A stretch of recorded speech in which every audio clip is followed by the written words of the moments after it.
Hey everyone, tonight we're going to space. I mean, really going to space. You and me strapped into a rocket, suit zipped tight, nerves vibrating like an over-caffeinated violin string. Just imagine this. You're lying on your back, surrounded by blinking panels and tubes that definitely look important, but you have no clue what they do. Outside, nothing but blue sky giving way to the dark velvet of infinity. There's a deep rumble. Your stomach knots. The engines ignite beneath you with a roar so loud your bones forget how to vibrate. Everything is trembling. You look to your left, your crewmate gives you a thumbs up. Or maybe that was just a muscle spasm. And yes, before we go any further, you probably won't survive this if you ever try it for real. Rockets explode. Systems fail. Even Velcro can betray you. But hey, in tonight's story, we're going all the way. So before you get comfortable, take a moment to like the video and subscribe, but only if you really like what I do here. And while you're at it, let me know where you're watching from and what time it is in your corner of Earth. Now, turn off the lights, maybe turn on the fan for some soothing noise, and let's get started tonight. The countdown is at 3, 2, 1. I swear the ship pauses for a heartbeat, then the vibration slams into my spine, and we are flying. No, not flying, being punched into the sky. Earth starts shrinking beneath me. My ribcage is rattling like a maraca, and my mouth is frozen in an involuntary oh, that could be horror or joy or both. My cheeks are being pulled toward the back of my head like I'm in a wind tunnel, and I can't even blink. The cabin shakes violently. Then Easy's gravity starts to whisper away. My arms get lighter, my legs float upward, and then silence. The engines cut off, and suddenly I'm weightless. We're in orbit. A tiny dot of orange sun slips through the window, casting golden light across my helmet. I reach for my face, forgetting that the helmet is there, and thump myself in the visor. First space blooper, check. Now, let me tell you, space doesn't start where most people think. Technically, the Kármán line at 100 kilometers above sea level is where Earth's atmosphere thins out enough to qualify as space. But we don't just stop there. Nope, we shoot all the way to low Earth orbit, about 400 kilometers up, where the International Space Station floats like the weirdest Airbnb in history, that the view from the capsule is enough to make your stomach drop. You can see the curvature of Earth. Yes, it's round, no matter what that one uncle says at Thanksgiving. Cities glow faintly beneath the clouds. The ocean is this endless sapphire blanket. Inside the ship, it smells like plastic and metal, and a little bit like someone's gym socks. We'll get to hygiene later. Our capsule makes its approach to the station, where it'll dock automatically. That's a relief. If I had to parallel park this thing, we'd end up as a $200 billion bumper car. As we float closer, I catch my first real glimpse of the station, a sprawling tangle of modules, solar panels, and scientific ambition. It's kind of like if IKEA and NASA had a baby in zero gravity. Docking is a gentle bump, nothing like the slamming touchdown of a commercial flight. The clamps engage, and we're connected. Time to board our new home. Floating to the hatch is like swimming through invisible honey. There's no up or down, just forward. And boy, the first time you try to push yourself in space without bracing, you go spinning like a confused cat in a washing machine. I grab a handle and pull myself through. The station is a maze of narrow tunnels, tangled cables, and blinking devices. Every wall has Velcro, labels, bags, tools, emergency supplies, and somewhere among them, a floating photograph of someone's golden retriever. I nod to my new crewmates. Everyone's got that "don't barf in front of the rookie" look. We're good. You know, the first American woman in space, Sally Ride, once said that the experience was like being in a science fiction novel. She wasn't wrong. Except in my version, the space rookie keeps forgetting where to put his feet. Or, rather, where not to kick someone else's breakfast. One of the Russian cosmonauts offers me a warm pouch of apple cinnamon oatmeal. I thank him, only to realize I have no idea how to eat it without gravity. I give it a shot and squirt a little too hard. The oatmeal blob floats past my face like an alien jellyfish. I try to grab it and end up hitting my nose. Oatmeal, 1 me, 0. Floating takes practice. So does breathing. Not physically, but mentally. You have to remember that every breath you take is the result of 1,000 systems working perfectly. If just one tiny valve hiccups, game over. Still, as I settle in and clip my sleeping bag to the wall, I think, This is worth it. Fun fact, our spine actually stretches in space. Yeah, turns out, gravity compresses us like accordions on Earth. Without it, astronauts grow up to 2 inches taller. I'm going to be just tall enough to dunk on my high school gym teacher. Take that, Mr. Conway. The day or whatever passes for it in space is packed. Orientation, safety checks, practice runs for emergencies I desperately hope we'll never have. One of the veteran astronauts tells me, deadpan, don't open any hatches labeled outer. Noted. And did you know that Neil Armstrong, the first man on the moon, almost ran out of fuel while landing Apollo 11? He had less than 30 seconds left when he touched down. That's like parking a 1969 Buick in Times Square with your eyes closed and a screaming eagle taped to the dashboard. As I finish unpacking my gear, velcroing everything into place so it doesn't float away, I start to feel a little itch behind my ear. I reach for it and remember. Again, the helmet. Thump. By the end of this first rotation around Earth, I've seen 16 sunrises and 16 sunsets. That's right, on the space station. You orbit Earth every 90 minutes. It's like speed. A calendar kind of messes with your circadian rhythm. But hey, it also means more chances to make wishes on stars. Except they're not stars, they're satellites, and one of them might be watching us. I woke up sideways. That's the first thing you notice in zero gravity. You don't wake up down. There's no down, just there. My sleeping bag was tethered to the wall, but somehow I'd twisted halfway around like a cinnamon roll mid-bake. I had drooled, which is embarrassing enough, but up here, it doesn't drip, it floats. A little bubble of spit hovered in front of my nose like it was judging me. I batted it away with a grimace and stretched out, or tried to. Space doesn't give you room to sprawl. It gives you the dimensions of a vending machine and says, good luck. Unzipping my bag, I drifted into the main node, where my crewmates were already floating like human balloons. Morning routine in space doesn't involve a shower. Unless you count rubbing yourself down with a moist towelette like a rotisserie. Chicken, real showers, not happening. Water doesn't fall. Here it forms floating blobs. Blobs that cling to things. Blobs that might kill you if they find your electronic side. Squeezed a pouch of orange breakfast drink, which tasted like if sadness had a flavor, and sucked through the straw. It bubbled wearily in my mouth. Tingling, fizzy, not bad. Then, I did the thing I had both dreamed of and dreaded. I unbuckled, took a breath, and let go. Boom. Instant balloon. I floated, completely untethered, legs drifting lazily behind me. It was exhilarating. The closest comparison I can give is a dream, one of those dreams where you're flying but not flying, just hovering, floating. Free. Then I sneezed, and spun a full 360-degree tumble through the air, flailing like a noodle in a washing machine. Zero-G sneezes are violent. I pinballed off a bulkhead, knocking a paper notebook into a slow-motion pirouette. One of the crew members clapped sarcastically. Rookie move, she said, smirking. I bowed in disgrace, and promptly floated into another wall. Sensory overload is real in space. No gravity means your inner ear is confused all the time, which leads to a charming condition called space adaptation syndrome, aka, you get space sick. Not me though. I held it together, mostly if you don't count that one moment. I almost tossed my rehydrated scrambled eggs. Speaking of which, breakfast in space. It's a mix of high-tech science and campfire cooking. Eggs that come in vacuum-sealed pouches, rehydrated fruit, bagged oatmeal, and, for some reason, an odd obsession with shrimp cocktail. NASA swears astronauts love it. Must be the extra horseradish. Fun fact, your sense of taste dulls in space. No gravity means your bodily fluids shift upward, hella puffy face, and constant stuffy nose, so you crave strong flavors. Spicy, sour, bold. That's why hot sauce is space gold. There's a whole velcroed shelf of Tabasco bottles up here. No kidding, I tried to make a peanut butter tortilla. No breadcrumbs are a nightmare, and accidentally released a glob of peanut butter mid-squeeze. It floated like a sticky comet. I swatted at it. Missed. It splattered on the air filter. The mission commander raised an eyebrow. I floated away slowly and pretended I had nothing to do with it. Everything has to be velcroed, clipped, or magnetized. I have pens that stick to the wall, scissors that live in holsters. My toothbrush floats inside a zippered pouch like a lazy jellyfish. I made my way to the cupola, the glass dome window module that gives you a front row.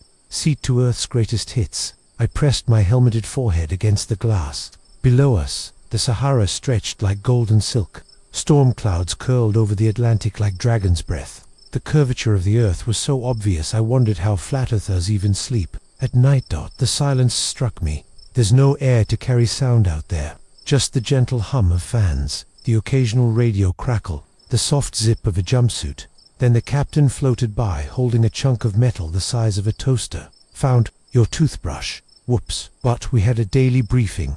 We clung to the walls like bats as our commander ran through the checklist. Everyone nodded like pros. I nodded like I had any clue what half the words meant. Gyroscopic alignment, thermal loop integrity, CO scrubber calibration. It all sounded very serious.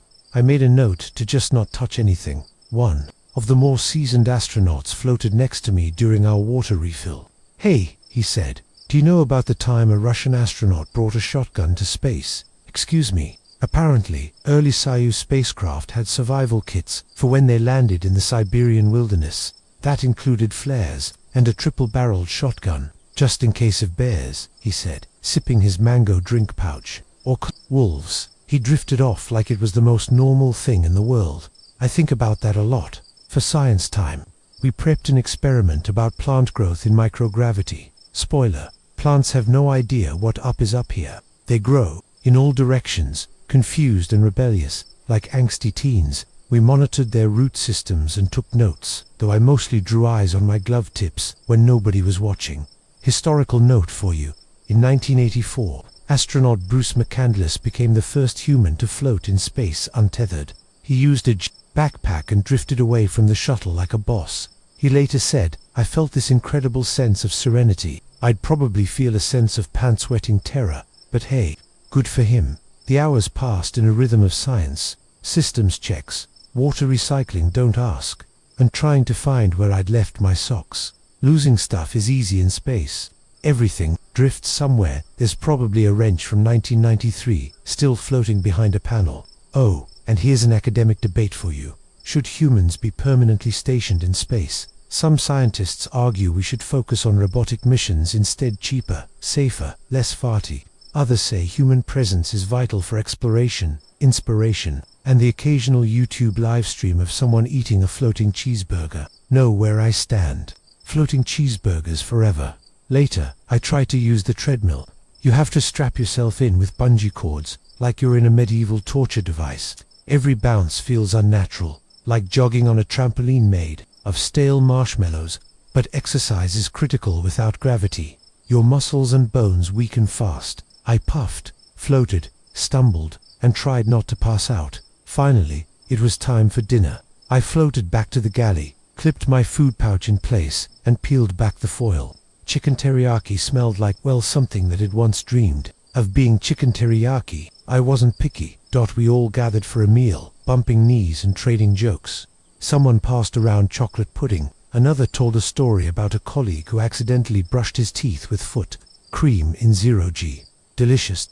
As I drifted toward my bunk, body tired but soul buzzing, I realized something. Gravity isn't the only thing holding us down. Fear is. And up here, 400 kilometers above every problem I ever thought I had, I was weightless in every way, and I couldn't wait to see what tomorrow would bring. I was still half asleep when I smelled it. A weird, metallic temps, like someone left a soldering iron next to a barbecue grill. Burnt steak meets hot electronics. It wasn't food unless the ISS had developed a new line of scorched circuit. Surprise, no, this was space. The smell hit me the moment the hatch was opened, after a fresh cargo module docked. A puff of outside air. Technically, it wasn't space air itself, because, well, there's no air in space.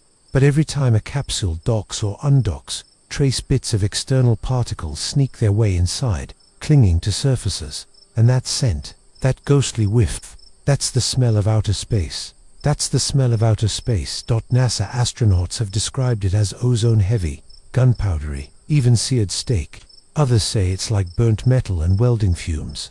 Not exactly something you'd find at a candle store. I imagined a new scent line, Eau de Vacuum by Calvin Klein. Just one spritz, and you'll feel like you're clinging to life at 17,500 miles per hour.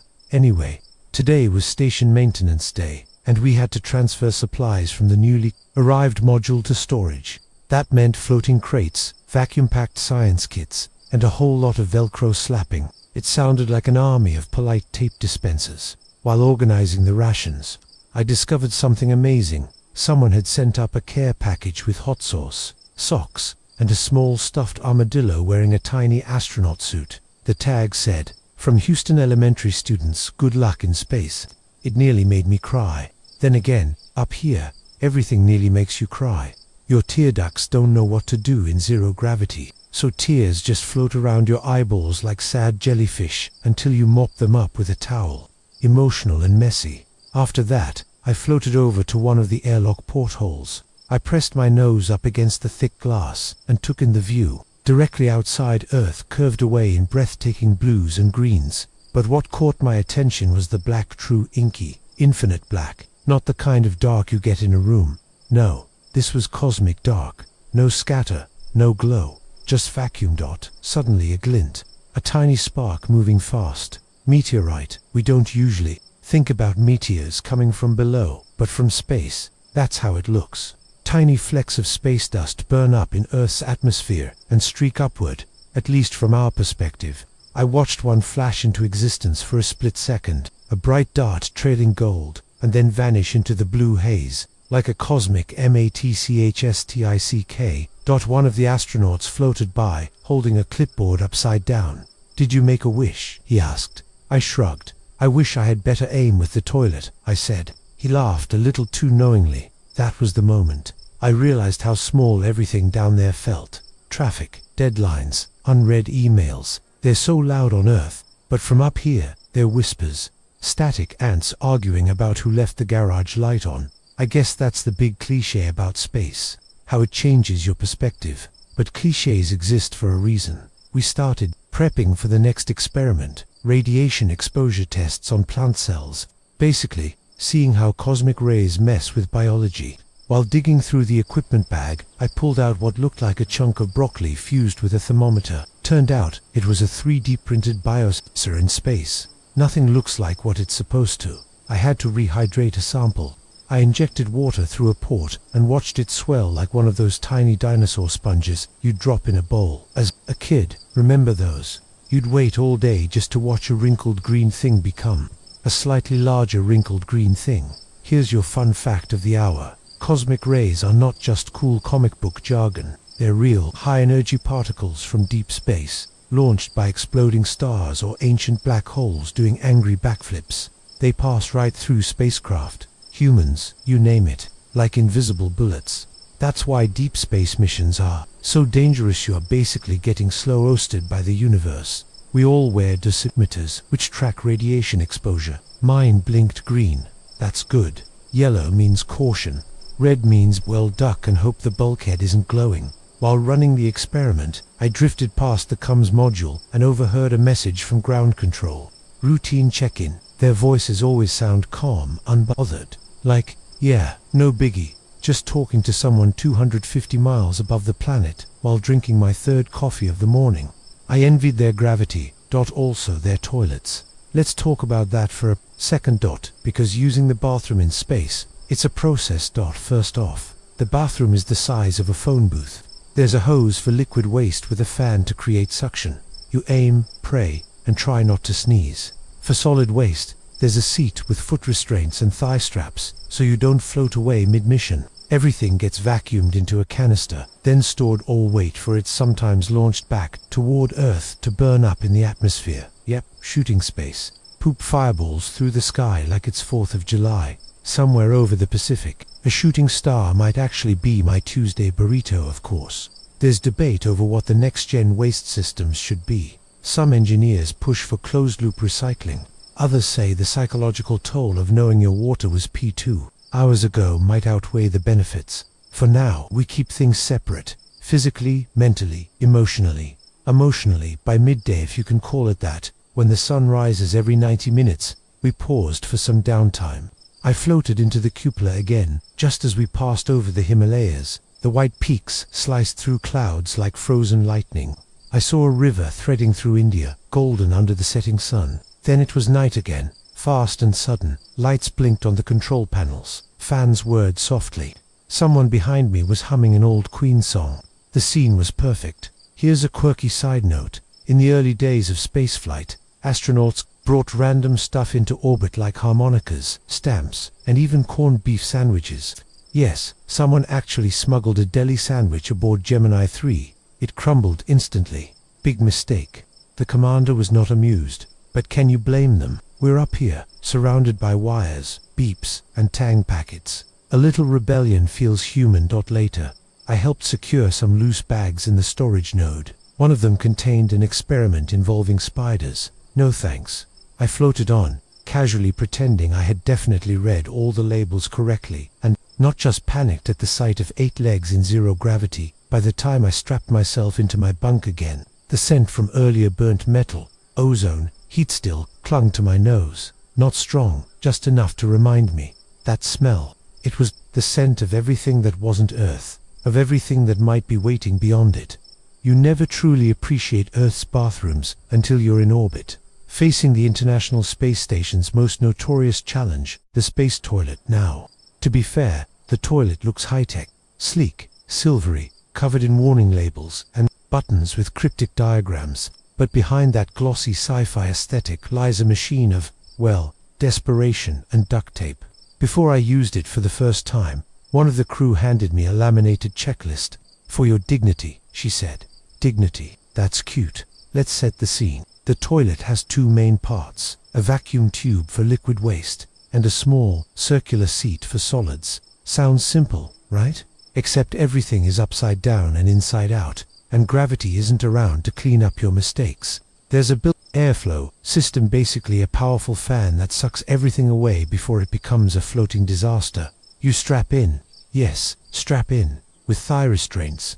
There's also a handlebar to keep you in place. The position is less than regal, like riding a unicycle in a tornado. I had practiced on Earth. NASA has a toilet simulator. No joke. It's in a bathroom in Houston, sitting on a gimbal rig, and there's a camera inside, so they can check your alignment. Let's just say I'll never look a NASA technician in the eye again. Back on the station, I carefully lined up the hose. It has a little cone on the end, and a suction system so gentle it feels like an indecisive ghost. You hover, you aim, and you hope. A single sneeze could ruin your entire afternoon.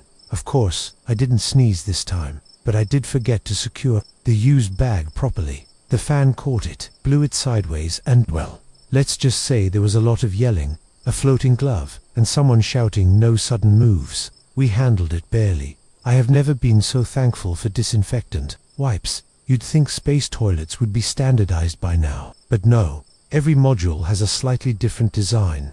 The Russian one uses a different hose.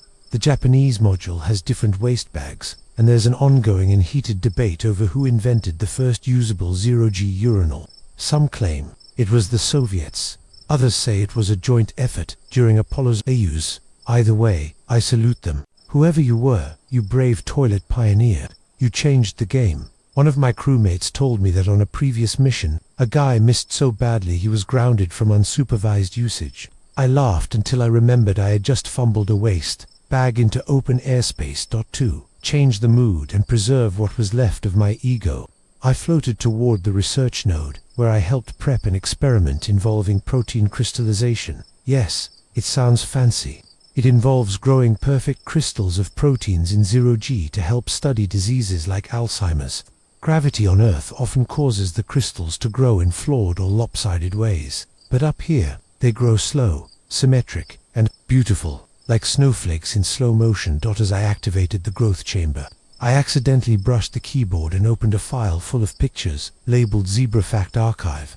Turns out, one of the researchers on a previous mission had a thing for zebra trivia. My favorites, zebras are technically black with white stripes, not the other way around. I saved that one for later. Trivia's currency on this station. The day rolled on, or, I should say, orbited on. I zipped by the cupola again just in time to catch the aurora over the southern hemisphere.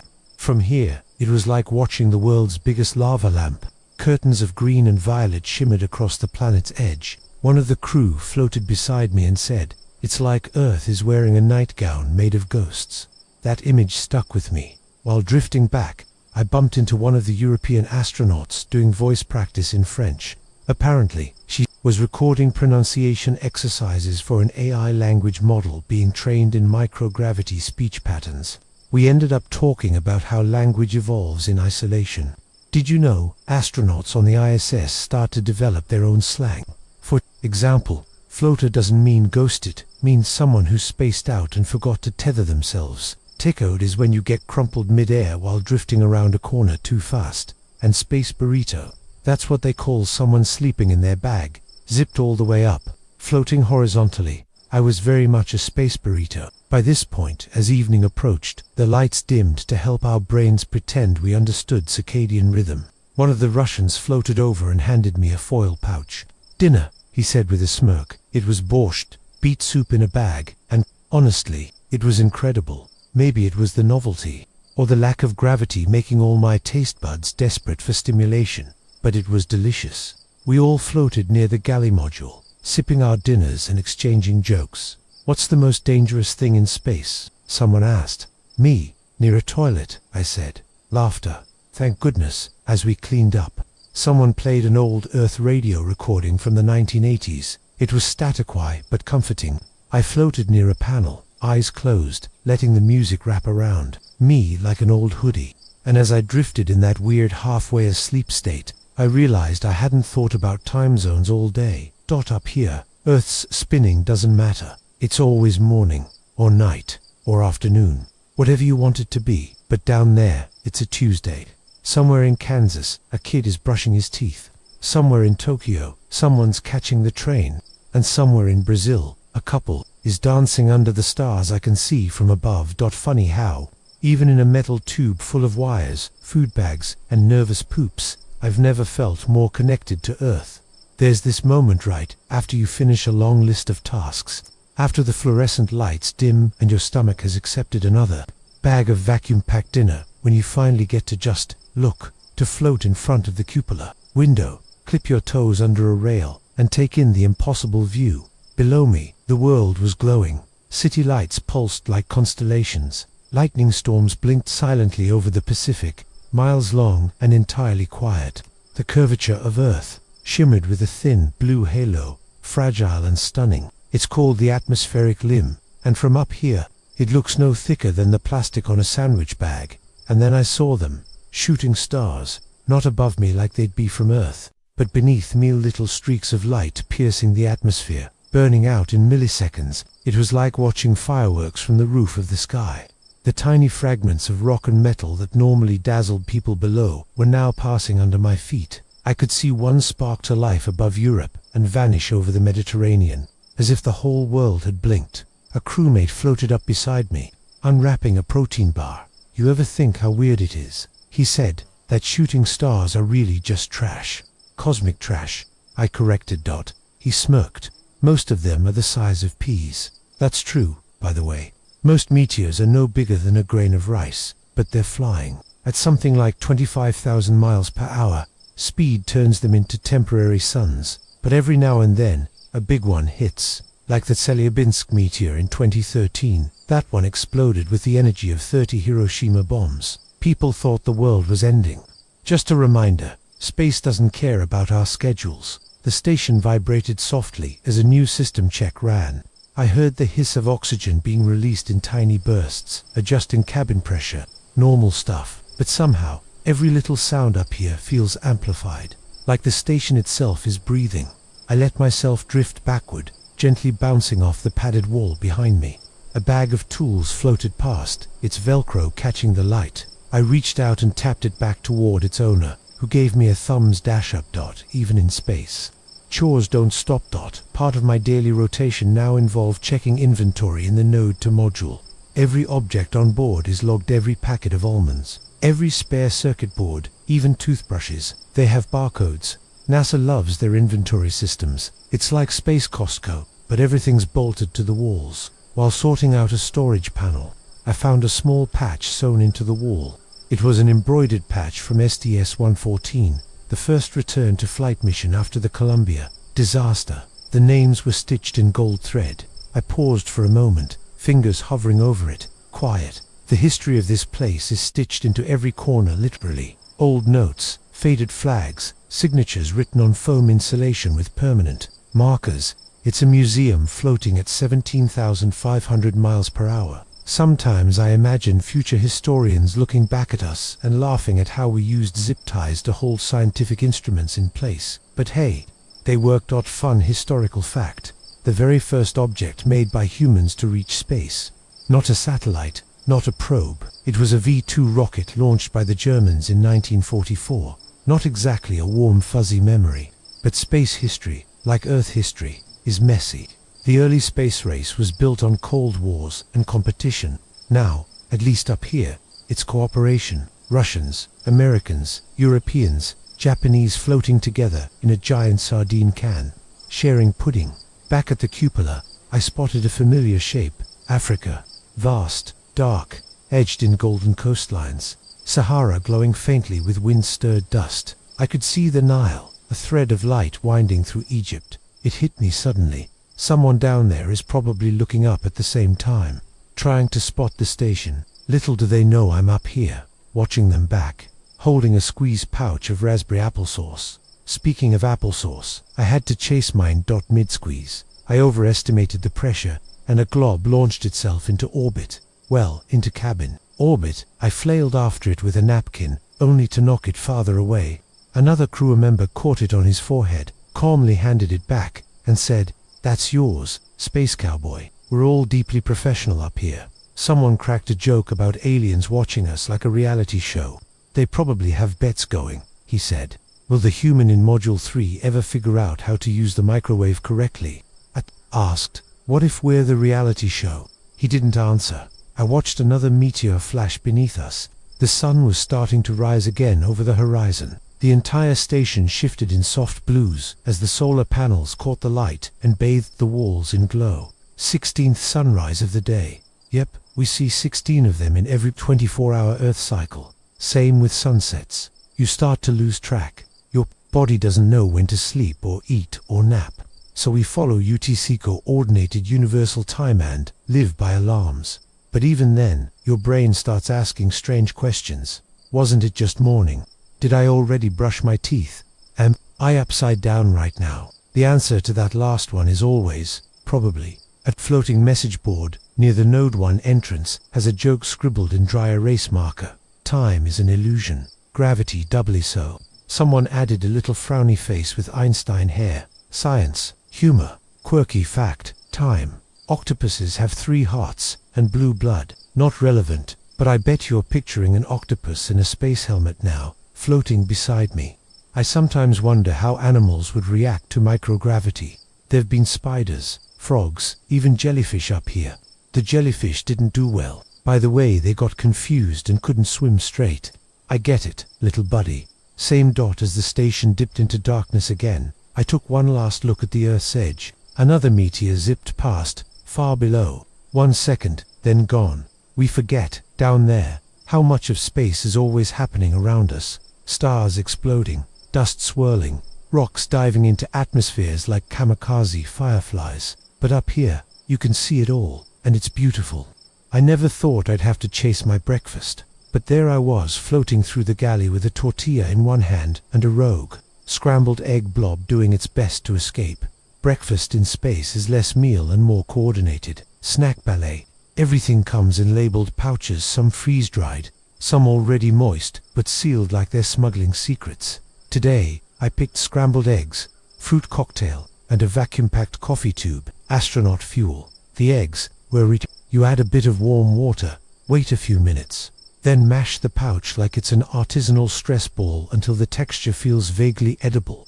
I sliced the pouch open, a bit overconfident, and pop out floated a yellow glob, wobbling, like a half-set jellyfish. I lunged for it, missed. It slowly bounced off the ceiling. Don't let it get in the vents. Someone yelled, "Too late," I said, smacking it into a towel with a flourish.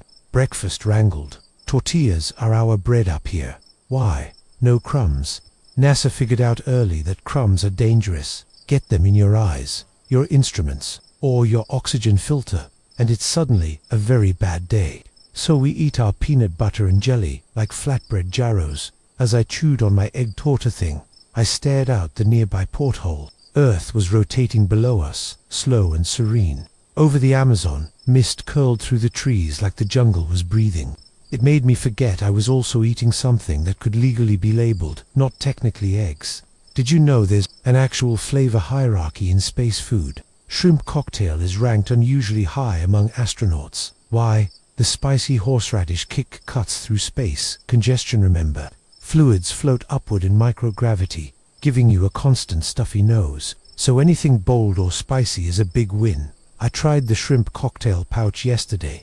It had the texture of regret, but the flavor of vengeance. Still, 8/10. Every meal includes drink packets, tea juice, electrolytes, or coffee delivered through sippy straws like you're in preschool, but with significantly more consequences if you spill. Today's coffee tasted fine. Space, fine. Which is a polite way of saying it didn't actively insult me. There's something oddly sacred about eating in space. You're suspended, literally, and so is your food. Your body is confused, your appetite shifts, and flavors dull. So when something tastes even slightly like home, you treasure it. Even if it's a chunk of dehydrated meatloaf shaped like a crime, we all float in the galley strapped into corners or holding onto handles laughing between mouthfuls.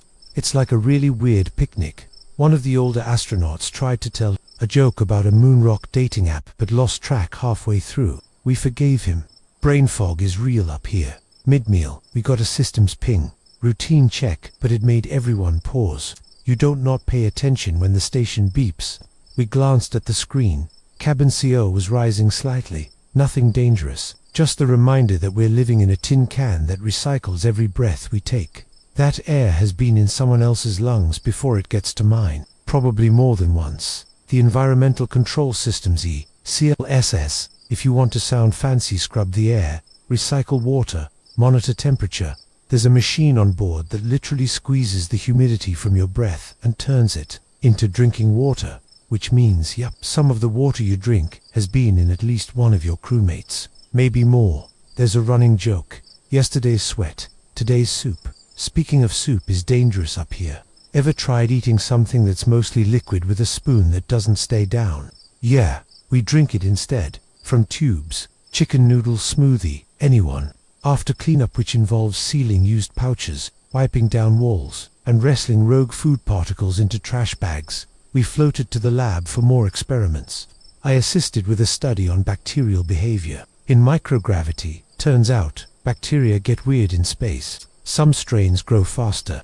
Some become more resistant to antibiotics. We don't know why exactly. Some combination of fluid dynamics, radiation, and the fact that everything's slightly more dramatic at 0G. Academic debates are ongoing. Some researchers argue that the stress of space changes bacterial gene expression. Others say it's a product of the fluid environment. Either way, it means we're basically sharing the station with microscopic drama queens. My job. Injecting growth medium into sealed packets of bacteria and logging their development. I used tweezers, a magnifying lens, and a very steady hands of someone who really doesn't want to explain to NASA how he dropped E. coli into the water supply. During a break, we traded space facts. One of the Canadians said there's a town called Vulcan in Alberta with a massive Star Trek monument. Another guy said Earth's gravity isn't uniform, that it's slightly weaker in parts of Canada because of ancient glacial mass loss. I looked it up later. He was right. Earth is lumpy. Who knew? The conversation shifted to weird space dreams. Apparently, the brain reacts strangely to microgravity while sleeping. One guy dreamed he was a balloon animal. Another swore he had a conversation with a raccoon in a tuxedo who wanted to borrow his toothbrush. Me, I mostly dreamt I was falling. But backwards, we wrapped up our morning cycle with a group status update for mission control. I floated in front of the camera with the rest of the crew, gave a cheerful thumbs up, and fought the urge to say, "Help me, I miss pizza." Instead, I said, "Everything's smooth up here, just another orbital day in paradise." We signed off, turned off the monitor, and instantly devolved into space charades. It's harder than it looks when your arms keep drifting behind you. Later, as I filed a report on the bacterial growth, I noticed the station's slow creak. It's not loud, but it's there. Expanding panels, circulating fans, structural joints. flexing in response to orbital thermal changes. Some nights it sounds like an old ship groaning under the weight of cosmic waves. I thought about the food again.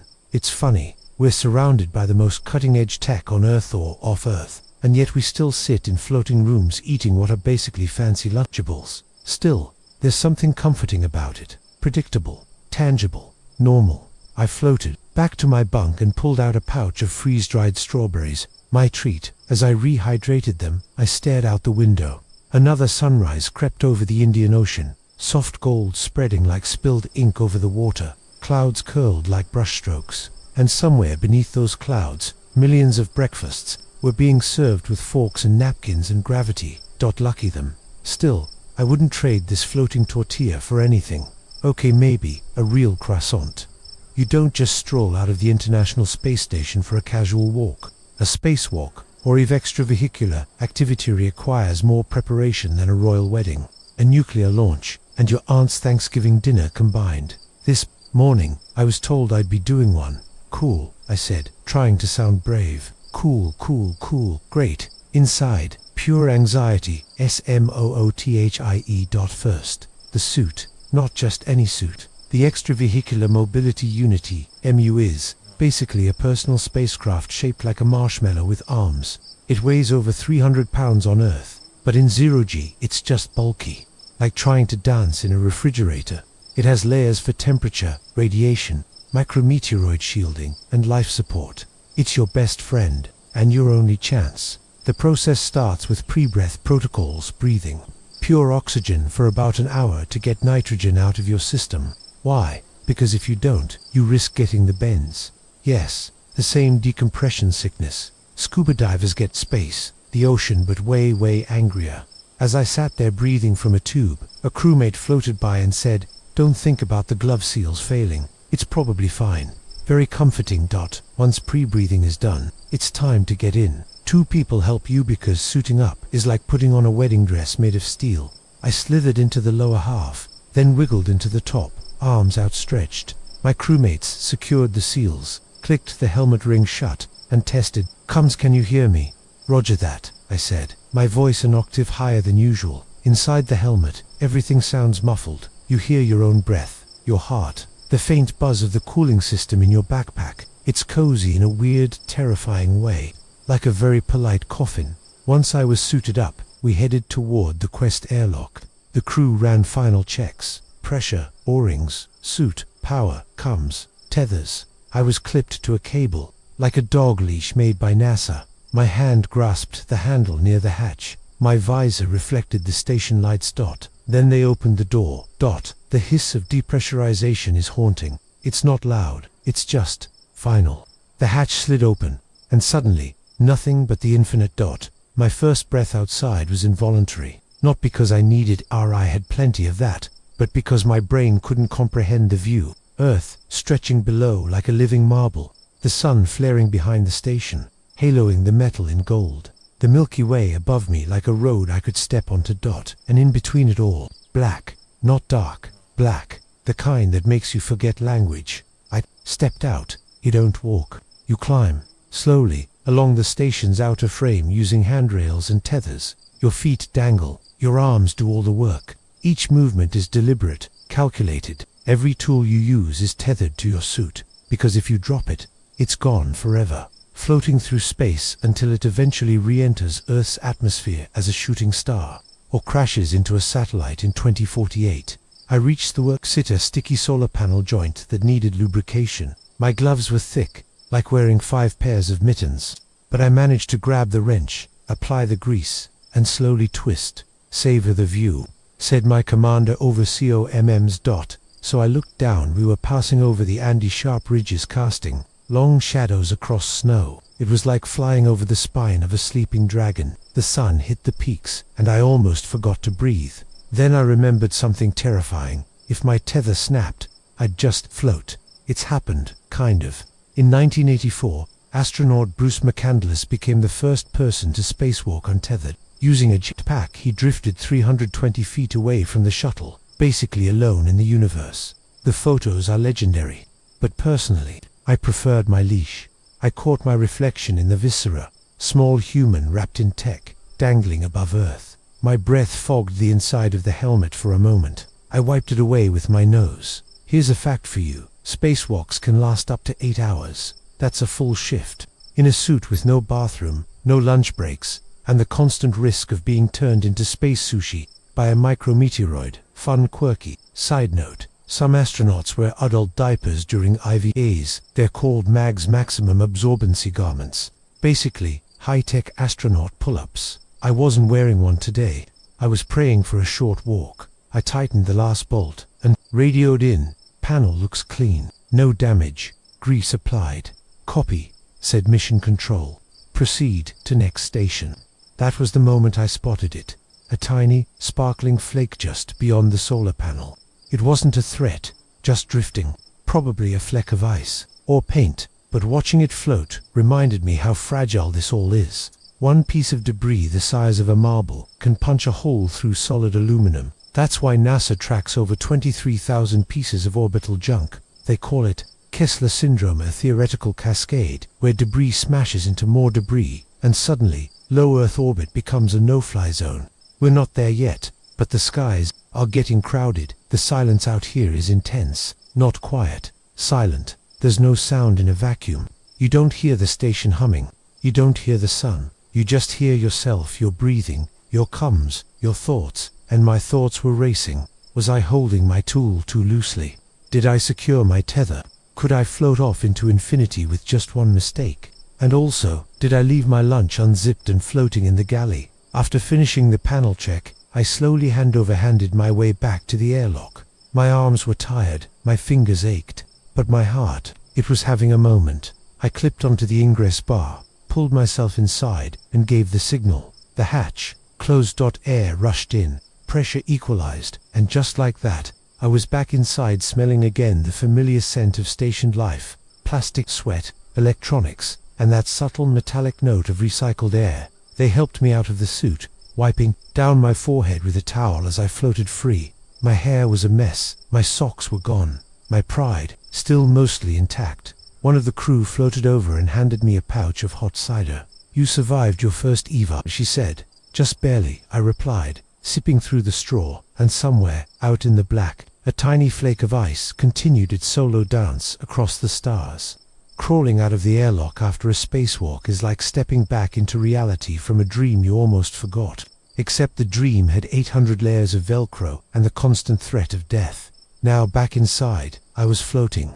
I say floating, but what I really mean is hovering in a very awkward, sweaty, completely ungraceful kind of way, while peeling off a suit that felt like a medieval knight's armor had been sent through a sci-fi blender. My body ached in places I didn't even know I had places. Shoulders, toast, fingers, useless hot dogs, ego, surprisingly intact. But my mission wasn't over. "Hey," said the mission commander through comms, "solar panel's not responding. It's partially jammed. Need someone to do a secondary visual check." I blinked. "You mean go out again?" No, she said. "We've got internal access to a camera feed. Just need you to hop down to the diagnostic panel and do a system ping. You good?" Spoiler, I was not good, but I said yes. That's how I found myself wedged inside one of the station's service tunnels, nose to metal with a blinking diagnostics interface, armed with nothing but a stylus and hope. As I worked, I felt a vibration, a deep rumble, like the growl of a mountain. No sound, just pressure. The station shifted slightly, a small course correction, maybe, or thermal flex. Either way, it reminded me that the ISS is not static. It moves, it breathes, it lives. "Ping complete," I said. "Panels unresponsive but powers clean. Might be mechanical." That earned me a sigh from ground control. "Noted. We'll evaluate further. Good work." Floating back toward the cupola for a breather, I passed a new arrival, a spare battery pack that had been delivered yesterday with our cargo module. Big square, labeled "Do Not Touch" in 3 languages. Naturally, I poked it. "Did you know some spacewalk tools are gold-plated? Not for looks though. Yes, they are very fabulous, but because gold reflects radiation and doesn't corrode in space. That wrench you just saw fixing a $1 billion satellite might have more bling than your favorite rapper." When I got back to the cupola, I just floated there, face pressed against the glass. Outside, the sun was creeping over the limb of the earth again, flaring into focus like a spotlight. Through ink, the solar arrays shimmered. A thin layer of plasma danced on the edge of the atmosphere. And then, silence, not just the absence of noise. I mean real, terrifying, expansive silence. It's the kind of silence that wraps around you like a weighted blanket made of stars. It makes you realize how loud your thoughts are, how lonely it is up here. There's a quote from an Apollo astronaut that always stuck with me. I realized I was standing on a place where if I looked up, I could see infinity, and if I looked down, I could see everything I ever knew. And floating there, tethered by nothing but a few metal struts, and the hope that my wrench hadn't just floated off into Kazakhstan, I felt it. Earth is loud. Even when it's quiet, there's always something humming. Birds, cars, air conditioners, wind. But up here, the silence is so deep it makes your ears feel hollow, like the universe forgot to hit unmute. I floated there longer than I should have, but no one rushed me. We all do this, apparently, sneak moments to absorb the scale of it all. Eventually, I pulled myself away and headed for the comms module to check the logs. On the way, I passed the sleeping quarters. One of the crew was already tucked in, cocooned in her sleeping bag, like a burrito with dreams. Her photo of home, a little boy and a dog, floated just above her pillow, tethered with a strip of Velcro. And hope.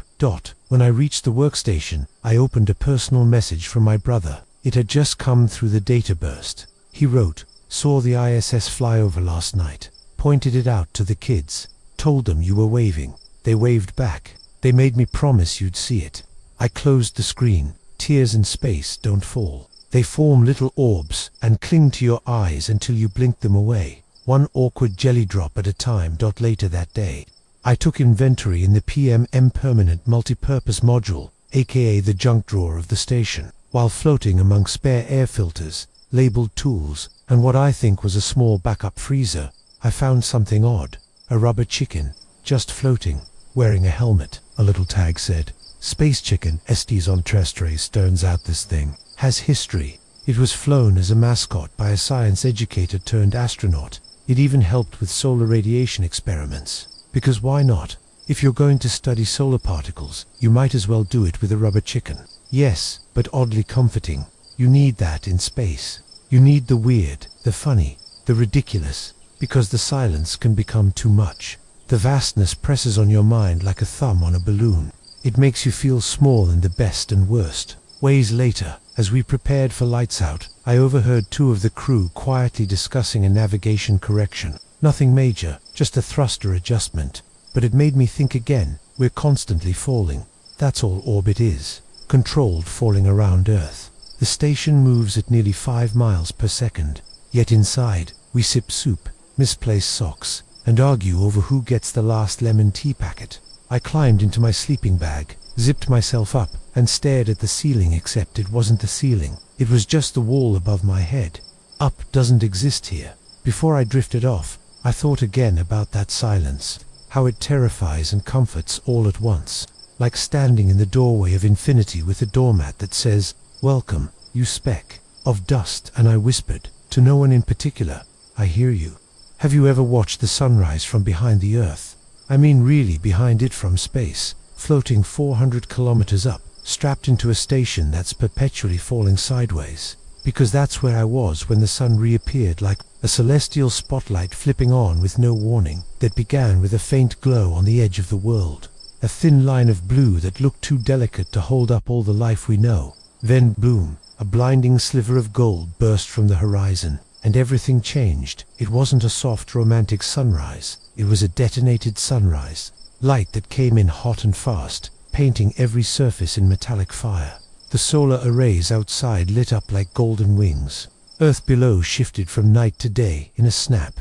Storm clouds over the Indian Ocean lit up, like they were backstage, waiting for their cue. I floated in the cupola, stunned. Just me, a zippered pouch of granola, and 8 billion people spinning quietly beneath me. I said, "Wow." Into the silence. The silence didn't respond. See, out here, there is no sound. The universe isn't just quiet, it's incapable of noise. Sound needs air, needs particles to vibrate. Out here, there's nothing. Space is the original noise-cancelling headphone. Inside the station, though, there's plenty of noise buzzing. electronics, the soft whir of fans, the occasional metallic creak. But once you're out on a spacewalk or even staring through the cupola, feel the absence like it's a presence, like something that was supposed to be there, but isn't, and never was. I took a bite of my granola. It floated back toward me with a stubborn curl. I chased it with my tongue like a frog in a zero-G rainforest. Victory, you know. There's been ongoing debate about whether long-term exposure to this kind of silence affects mental health. Some scientists argue that the isolation, combined with the sensory deprivation of deep space, could alter perception. Others believe humans are more adaptable than we give ourselves credit for. I think both are right. I mean, here I was, casually, having breakfast with a view that would make angels weep, and still stressed about whether I'd double-booked my experiment time slot. Later that morning, we had a brief systems check. The oxygen recyclers hummed away. Everything was nominal. That's space speak for not currently on fire, which is as close as you get to good news up here. Afterwards, I had an hour scheduled for free float reflection. That's NASA's term, not mine. It means time set aside for psychological decompression. Up here, you're expected to make time to marvel, to reflect, to not fall apart. So I did. I floated to the Japanese module, one of my favorite spots. It's quieter, calmer, the walls are pristine, the labels exact. There's a tiny window, no bigger than a dinner plate, but what it shows, endless. This time we were passing over Antarctica, white on white on white, streaked with blue glacial cracks. There were parts where the ice reflected so perfectly it looked like two Earths meeting. At the horizon, my breath caught, floating silently, arms out, tethered to a handlebar. I imagined letting go, just pushing off gently. No jetpack, no tether, just me and the void. I'd drift slowly, like a leaf in a cosmic pond. Earth would shrink behind me, stars would surround me, and eventually I'd just become part of the silence. Terrifying, yeah, but also kind of beautiful. That's the weird paradox of space. It's equal parts nightmare and lullaby. I shook the thought off and pulled out my iPad. Time to check messages. A batch had just come in from ground control, along with personal notes. One was from a stranger, a student who had won a contest to send letters to astronauts. She wrote, "Is it scary to be up there all alone? I think I'd miss my cat." I typed back, "Yes, sometimes it's scary, but sometimes it's like dreaming while you're still awake. Also, I miss my cat too. He was more emotionally stable than me." Another message was a clip from Earth, a time-lapse of clouds rolling over Colorado. Just clouds, puffy, chaotic, fast. I watched it 3 times. There's something hypnotic about Earth when you're not standing on it. You see its patterns, its breath, its rhythm. Someone floated by and handed me a packet of almonds. "Snack?" she asked. I nodded. "Thanks. Just watched Colorado have weather." She laughed, jealous. "All I've got is this cheddar flavor paste." There's a long-standing debate about what food flavor suffers the most in space. Cheese, definitely. Tomatoes, weirdly enhanced. But cheddar, it becomes kind of foot-scented cardboard with ambition. I crunched an almond. It felt grounding. Then came the ping. Emergency, EVA prep. Power flicker on external module. My stomach dropped. It turned out to be minor, a loose panel that needed visual confirmation. But that meant another suit up for the commander and her EVA partner. Not me this time. Thank the space gods. Still, we all prepped. In emergencies, even the ones staying inside go on high alert. I was assigned comms monitoring. As I floated near the console, headset in place, I listened to the quiet professionalism of people literally hanging off the planet. Tether, secure. Panel appears stable. Returning to ingress point. Their voices were calm, steady. It was the silence between their words that got me, and in that silence I heard it. The humming rhythm of the ISS, the soft rattle of recycled air, the distant click of a laptop strap floating free. I heard myself, breathing. I heard the absence of everything else when they returned safely. We celebrated with orange drink pouches and quietly over-the-top high fives, which, in zero-G, are more like high drifts. Later that night again, thus a relative term, I sat at the cupola for one more sunrise. It started as before, a gentle glow, a faint smear of blue. Then the gold, then the fire, and in that moment, I whispered to myself, this silence, this stillness, it's the loudest thing I've ever felt. Have you ever been in a room full of people, yet felt completely alone. Multiply that by about 400 kilometers, subtract gravity, and add a constant background buzz of recycled air, and that's what it's like up here sometimes. Today was one of those days. I woke up floating sideways, again tangled in my sleeping bag, like a lost burrito. I unzipped and drifted free, rubbing my eyes as the soft glow of the station lights came on. They were set to mimic a sunrise, which is ironic considering I'd already seen 3 actual sunrises in the last 5 hours. The others were up already. Quiet chatter floated through the node. Someone was recounting a childhood story about eating ants on a dare. Someone else was trying to find their socks. Fun fact, socks go missing in space, just like on Earth. But instead of hiding in dryers, they migrate into ventilation intakes. But I stayed back, hovering near the window, because this morning, I felt the weight of something you're not supposed to feel up here. Loneliness. Don't get me wrong, the crew is amazing. We laugh, we share meals, we play zero-G charades. But there's a difference between being with people and feeling connected to them. And when the planet is far below and everyone you've ever known is spinning beneath your feet, well, sometimes it hits. I floated toward the cupola. The view was no surprise gorgeous. We were passing over Australia. I could see the red deserts bleeding into green coastlines. Sydney was a cluster of lights winking through dawn haze. Somewhere down there, a barista was making coffee. A kid was brushing his teeth. Someone was running late for work. Up here, timeless silence. I pressed my forehead against the glass. The stars overhead didn't twinkle, they blazed. No atmosphere to scatter their light. Just raw fire across the void. In that moment, I started talking out loud to nobody. Hey, I said, if you're listening, I'm fine. Just a little weird out that I can see all of human civilization in one glance. There was no reply, of course, unless you count the quiet hum of the power grid behind me.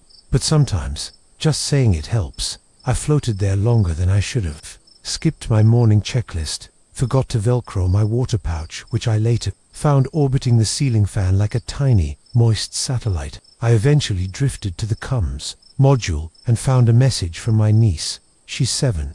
Her video opened with, "Hi Uncle Spaceman. Mummy said you're above the clouds. Can you see me waving?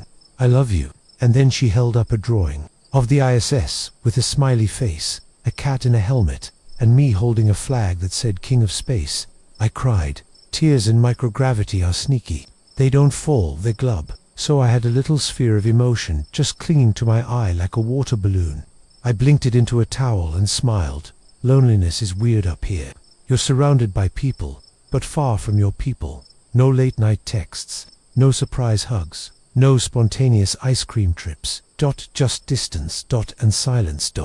Of course, solitude has its upside. I mean, how many people get to do this? Float over continents, watch entire storms swirl below, read an entire novel while slowly spinning in zero-G with pudding strapped to your thigh. Also, you can wear the same underwear for days and nobody notices. Okay, they notice, but we're too polite to say anything. Later, I joined the team for maintenance checks. One of the European astronauts had her playlist on European techno remixed with whale sounds. Don't ask, it was surprisingly comforting.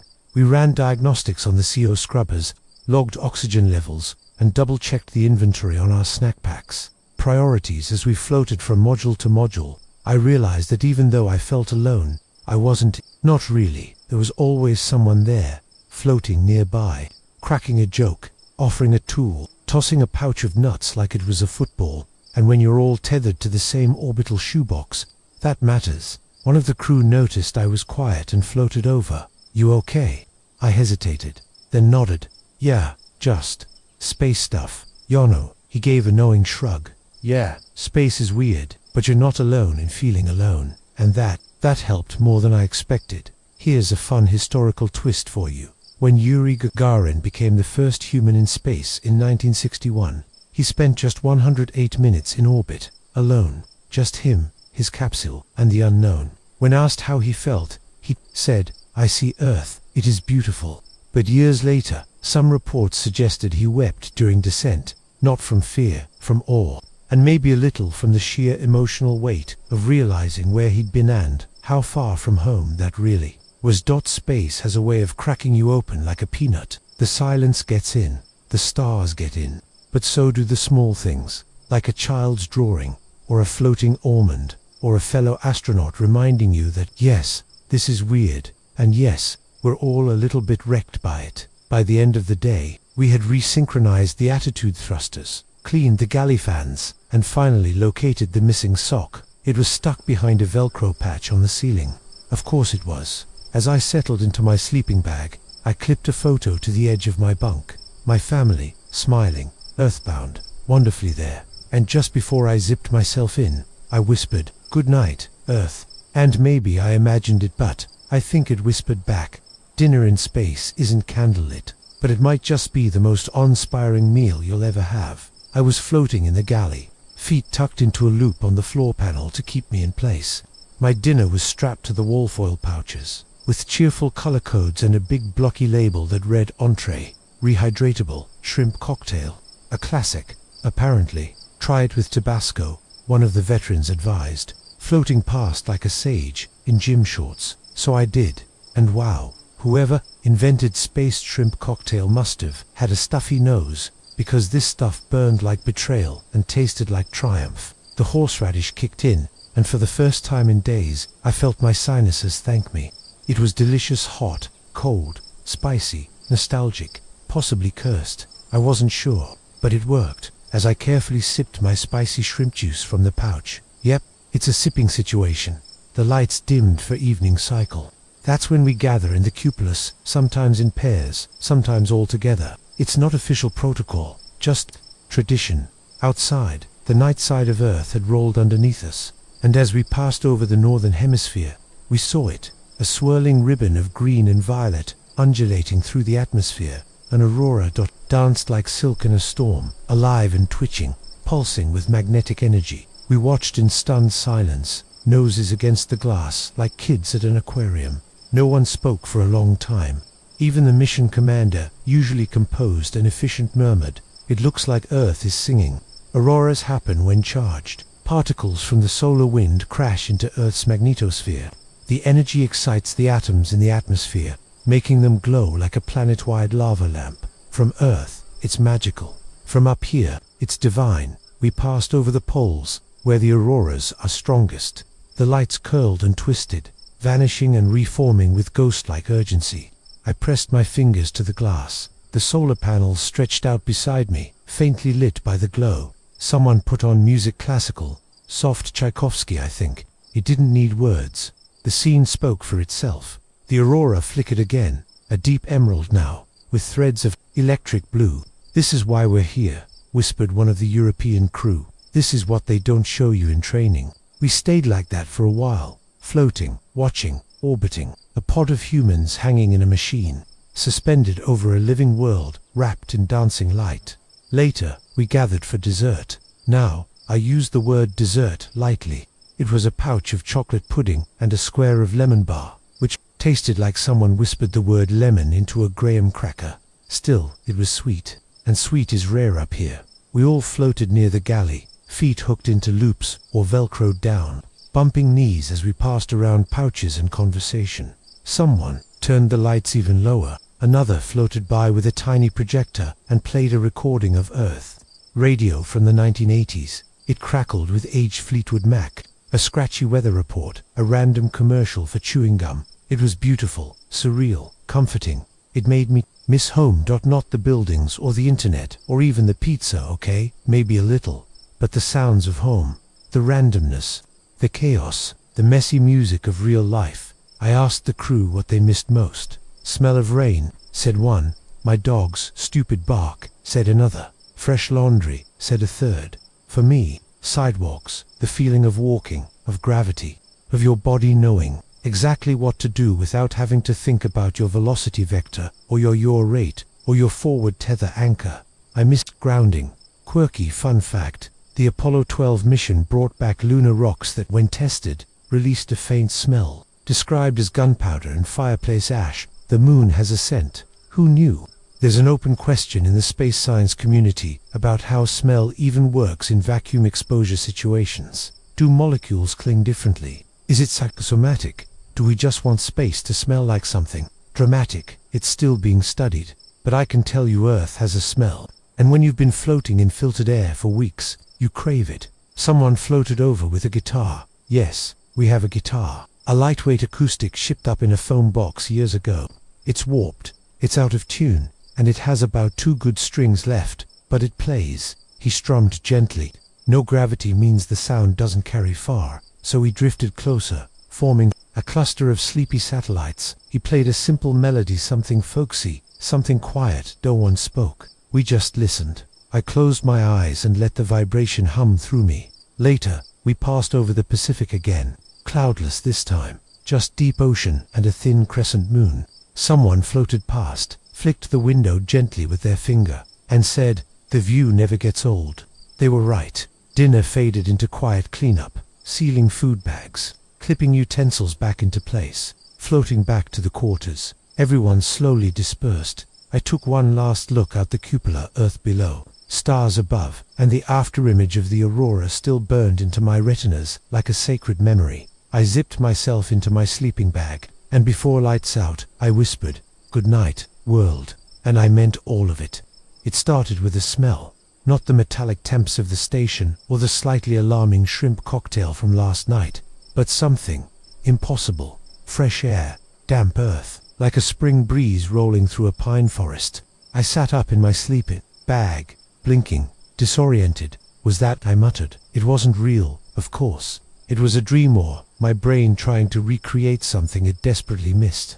But for a moment, it was as if the ISS had turned into my childhood backyard. After a summer rainstorm, homesickness had finally caught up with me. Not the dramatic kind, not a full-blown space meltdown, just the quiet ache of missing the mundane, the ordinary things that used to make up my life. Walking to the corner store, the smell of wet pavement, the clatter of dishes in a cafe, my neighbor's wind chimes, the boring stuff. Up here, nothing is boring, and that, oddly, is exhausting. I unzipped and floated toward the galley. On the way, I passed a crewmate who was brushing his teeth with a toothpaste glob the size of a blueberry. He waved, foamed, and continued drifting like a minty ghost. I nodded back and said, "I missed sidewalks." He blinked. Same. That became the theme of the day. We started swapping mundane earth things we miss. One crewmate missed traffic jams, said it gave her time to sing badly in private.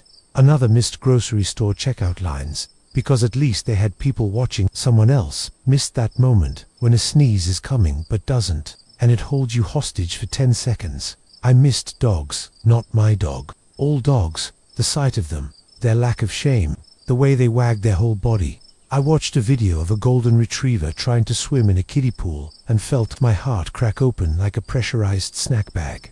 I even missed the bad stuff. Bills, mosquitoes, stepping in something weird while barefoot.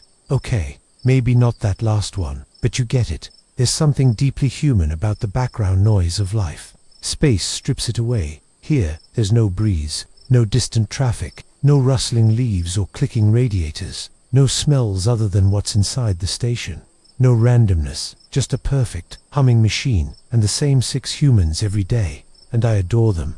But sometimes I'd trade my next chocolate pudding ration for a single, annoying telemarketer. Called that we ran a light maintenance cycle, replaced a filter, ran water, reclamation diagnostics, cleaned the treadmill harness. I scrubbed some dust off the vents with a toothbrush and laughed to myself. Even here, I'm still doing chores. Then, as I was floating toward the Japanese module, I stubbed my toe. I didn't know that was possible in microgravity, but I did.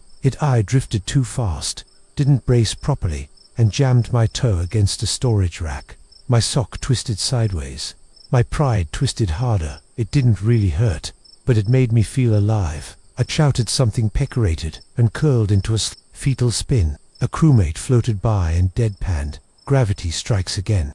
Later, I took a break to rewatch a short Earth video. A family riding bikes through a neighborhood, trees lining the sidewalk, kids playing tag in a driveway, a dog barking, birds chirping. I paused it on a frame of a front yard. Just grass and a swing set and a pair of sneakers flung off in opposite directions. I stared at it for 5 whole minutes, and then, with all the grace and dignity of a trained space professional, I whispered, "I miss stepping on Legos." I meant it. There's a comfort in clutter, a warmth in randomness. Space is incredible, but it's also sterile. Everything in its place. No smells unless something's burning, which, bad. No dirt, no detours, even time is sanitized. Up here, we follow coordinated universal time. No weekends, no real nights, just scheduled lights and checklist rhythms. It messes with you. Your body asks, is it Tuesday? Is it lunch? Am I up again? The answer is usually yes to all of it. Here's a debate that came up during our meal. Should long-term space travelers simulate Earth randomness? Some scientists think adding variability, fake traffic noise, artificial weather, random events could help mental health during missions. Others say it's a waste of resources and could disrupt operations. My vote. Pipe in some thunderstorm sounds and let me trip over a rogue coffee table now and then. Lunch was freeze-dried macaroni and cheese. The texture suspicious. The taste, like someone described cheese from 3 rooms away. I didn't care. It reminded me of rainy Saturdays and box dinners and falling asleep on the couch during cartoons. We watched a clip from Earth TV, just 5 minutes of a cooking show where someone dropped a carrot and said, "Oh no, not again," and laughed. The room fell silent. Then someone said, "I miss dropping things." We all nodded. I remembered my apartment's creaky floorboard, the one that always complained when I stepped near the fridge. I used to curse it now. I'd kiss it if I could. Here's your quirky off-topic fact. The Eiffel Tower can grow over 6 inches in the summer heat due to thermal expansion. Just a reminder that even Earth-based objects stretch and breathe in ways we forget to notice. In the evening, I cleaned my screen and found a file labeled Personal Earth Sensory Logs. It was something an astronaut started years ago and passed down. It read, grass between toes, warm mug in cold hands, smell of laundry detergent on t-shirts, cracked pavement full of weeds, distant laughter through an open window. I added mine, crooked sidewalk with gum stains, fan worry in the dark, tiny dog barking at big nothing, the sound shoes make on gravel later. I floated near the cupola again. The Earth was below, enormous and familiar, but I wasn't watching for auroras or city lights. I was looking for backyards, for coal-d-sax, for someone mowing the lawn while listening to bad pop music, and somewhere, just maybe, a kid was stepping on a Lego in their living room, howling in pain, and I smiled, because I missed that too. That night, I dreamed I was shopping on Mars. Not I walked into a building that happened to be on Mars. No, I was in an actual strip mall. Red rocks outside the windows, neon signs flickering in low gravity.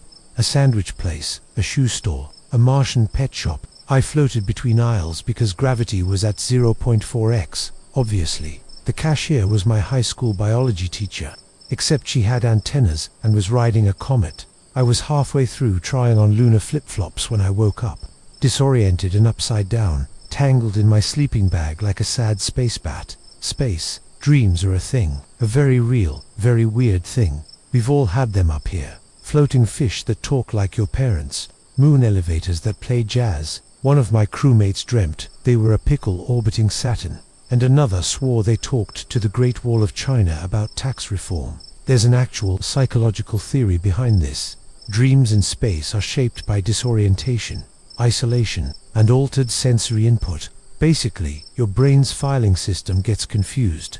With no gravity, no true up or down, and no consistent visual horizon, the subconscious pulls weirdness from everywhere.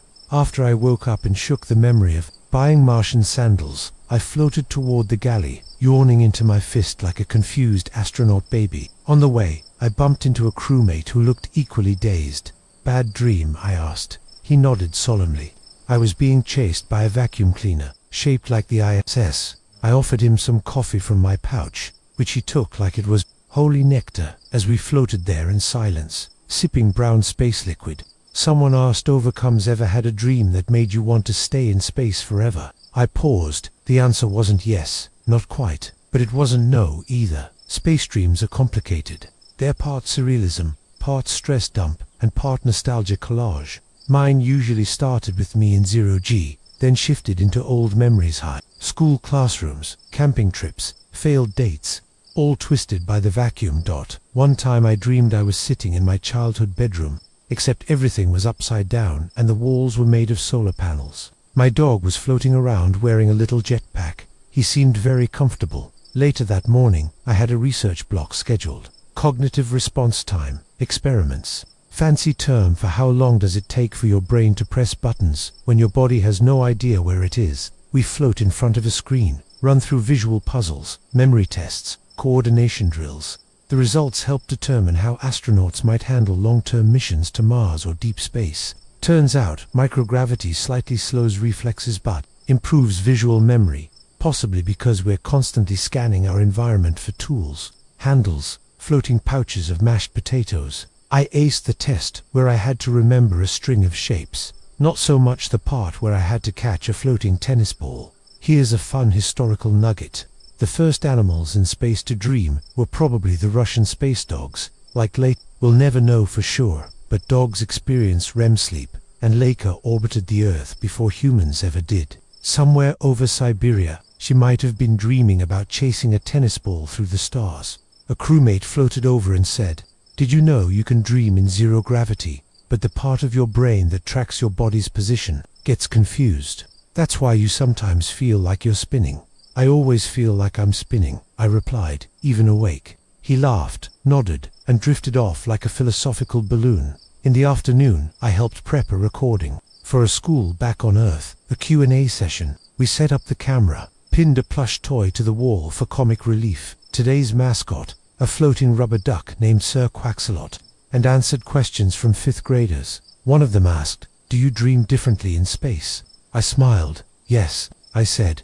"They're louder, stranger, and sometimes more beautiful. Like Earth sneaking into your sleep just to remind you it's still down there, waiting." Another kid asked, "Do you ever dream of aliens?" "Only if I eat the freeze curry before bed," I answered, deadpan. "They'll love that." After recording, I took a break near the window. We were orbiting over Central Africa. The Congo River looped like a ribbon across the terrain. Thunderclouds built in the distance, towering silver-edged monsters glowing from within.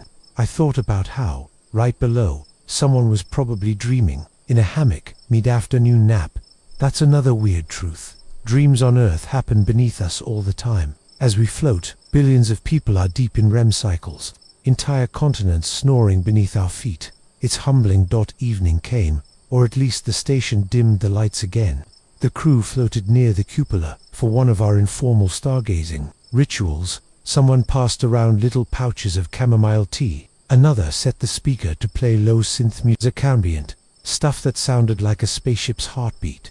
I leaned against the glass. This time we passed over the Himalayas, jagged peaks, snow-swept and ancient. As the sun broke the edge of the world, golden light spilled across them like molten glass. It was quiet, and then someone whispered, "Do you think stars dream of us?" Nobody laughed. It wasn't a joke. I went to bed early. My body was tired in that deep, floating way, where even though you didn't walk a step all day, your muscles feel used, your mind full. Before zipping up, I pulled out my notebook and wrote, "Today I dreamed I bought shoes on Mars. They didn't fit, but it was okay, because the sky was purple, and I could breathe underwater." I closed the book, clipped it to the wall, drifted into darkness, and dreamed again. They woke me up at 2:07 a.m. space time. Or maybe it was 3:16, hard to tell. Clocks are suggestions up here. All I know is, the lights were on, the air had that tense buzz, and someone was nudging my shoulder with the kind of calm that only comes after lots of training and very little sleep. "Hey, you're up. We've got a situation." There are very few things you want to hear in orbit.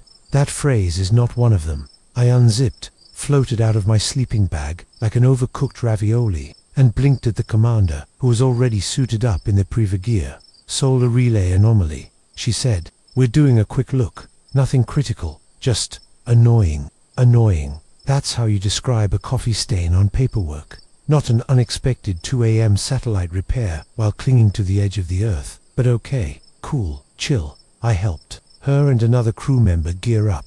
EVA prep always feels like dressing someone in medieval armor while floating in a wind tunnel. Layers, locks, restraints, comes checks. I triple-checked every seal, every latch. Nothing focuses the brain quite like the knowledge that one loose valve could result in your friend turning into a popsicle on live camera. They cycled through the airlock. I stayed on comms, and suddenly, I was alone in the command module. Everyone else was either asleep or outside. It was just me, and the screens, and the stars. The silence was deafening. I tapped my headset. Suits 1 and 2, come check. Loud and clear came the commander's voice, calm as black coffee. Copy that, I replied. You are go for drift. They floated into view on the external cams, glowing silhouettes against the rim of the earth. One of them clipped to a structural beam. The other moved with slow grace toward the solar relay housing. Their gloves moved like deep-sea divers, slow, deliberate, careful. Panels stiff, she said. I can try the tether assist, said the other. Affirmative. Use the red. Don't force the hinge. Copy. Switching to red. I watched all this unfold from the screen buttons blinking around me, shadows shifting. Behind the camera, the sun was starting to rise again. That made it sunrise number 11, give or take. I could see the glow touch the curve of the earth, slowly, like a secret being whispered to the sky, and then got movement, she said. Panels loosening. Copy that, I said, trying to keep my voice even. Look at that view, the second crew member whispered, and I did. On the screen, Earth stretched out below them, clouds over Brazil catching the first orange of sunrise. The solar panel lit up like a golden page turning toward morning. The crew hovered like shadows on a god's canvas. I think we're good here, said the commander. Relay check. I ran the diagnostics. Everything green, clean. Sweep, I said. Power normal. They lingered a moment, staring down. It never stops being beautiful, she said softly, and even through the headset, you could feel it. Fun fact, the longest spacewalk ever was 8 hours and 56 minutes. Back in 2001, 2 astronauts worked on the ISS's cooling system, fighting cold, fatigue, and the sheer weightlessness of time. Out here, time stretches, folds, sometimes it vanishes altogether. Tonight, this morning, I felt it happen. They returned slowly, clipped in, pulled themselves back to the hatch.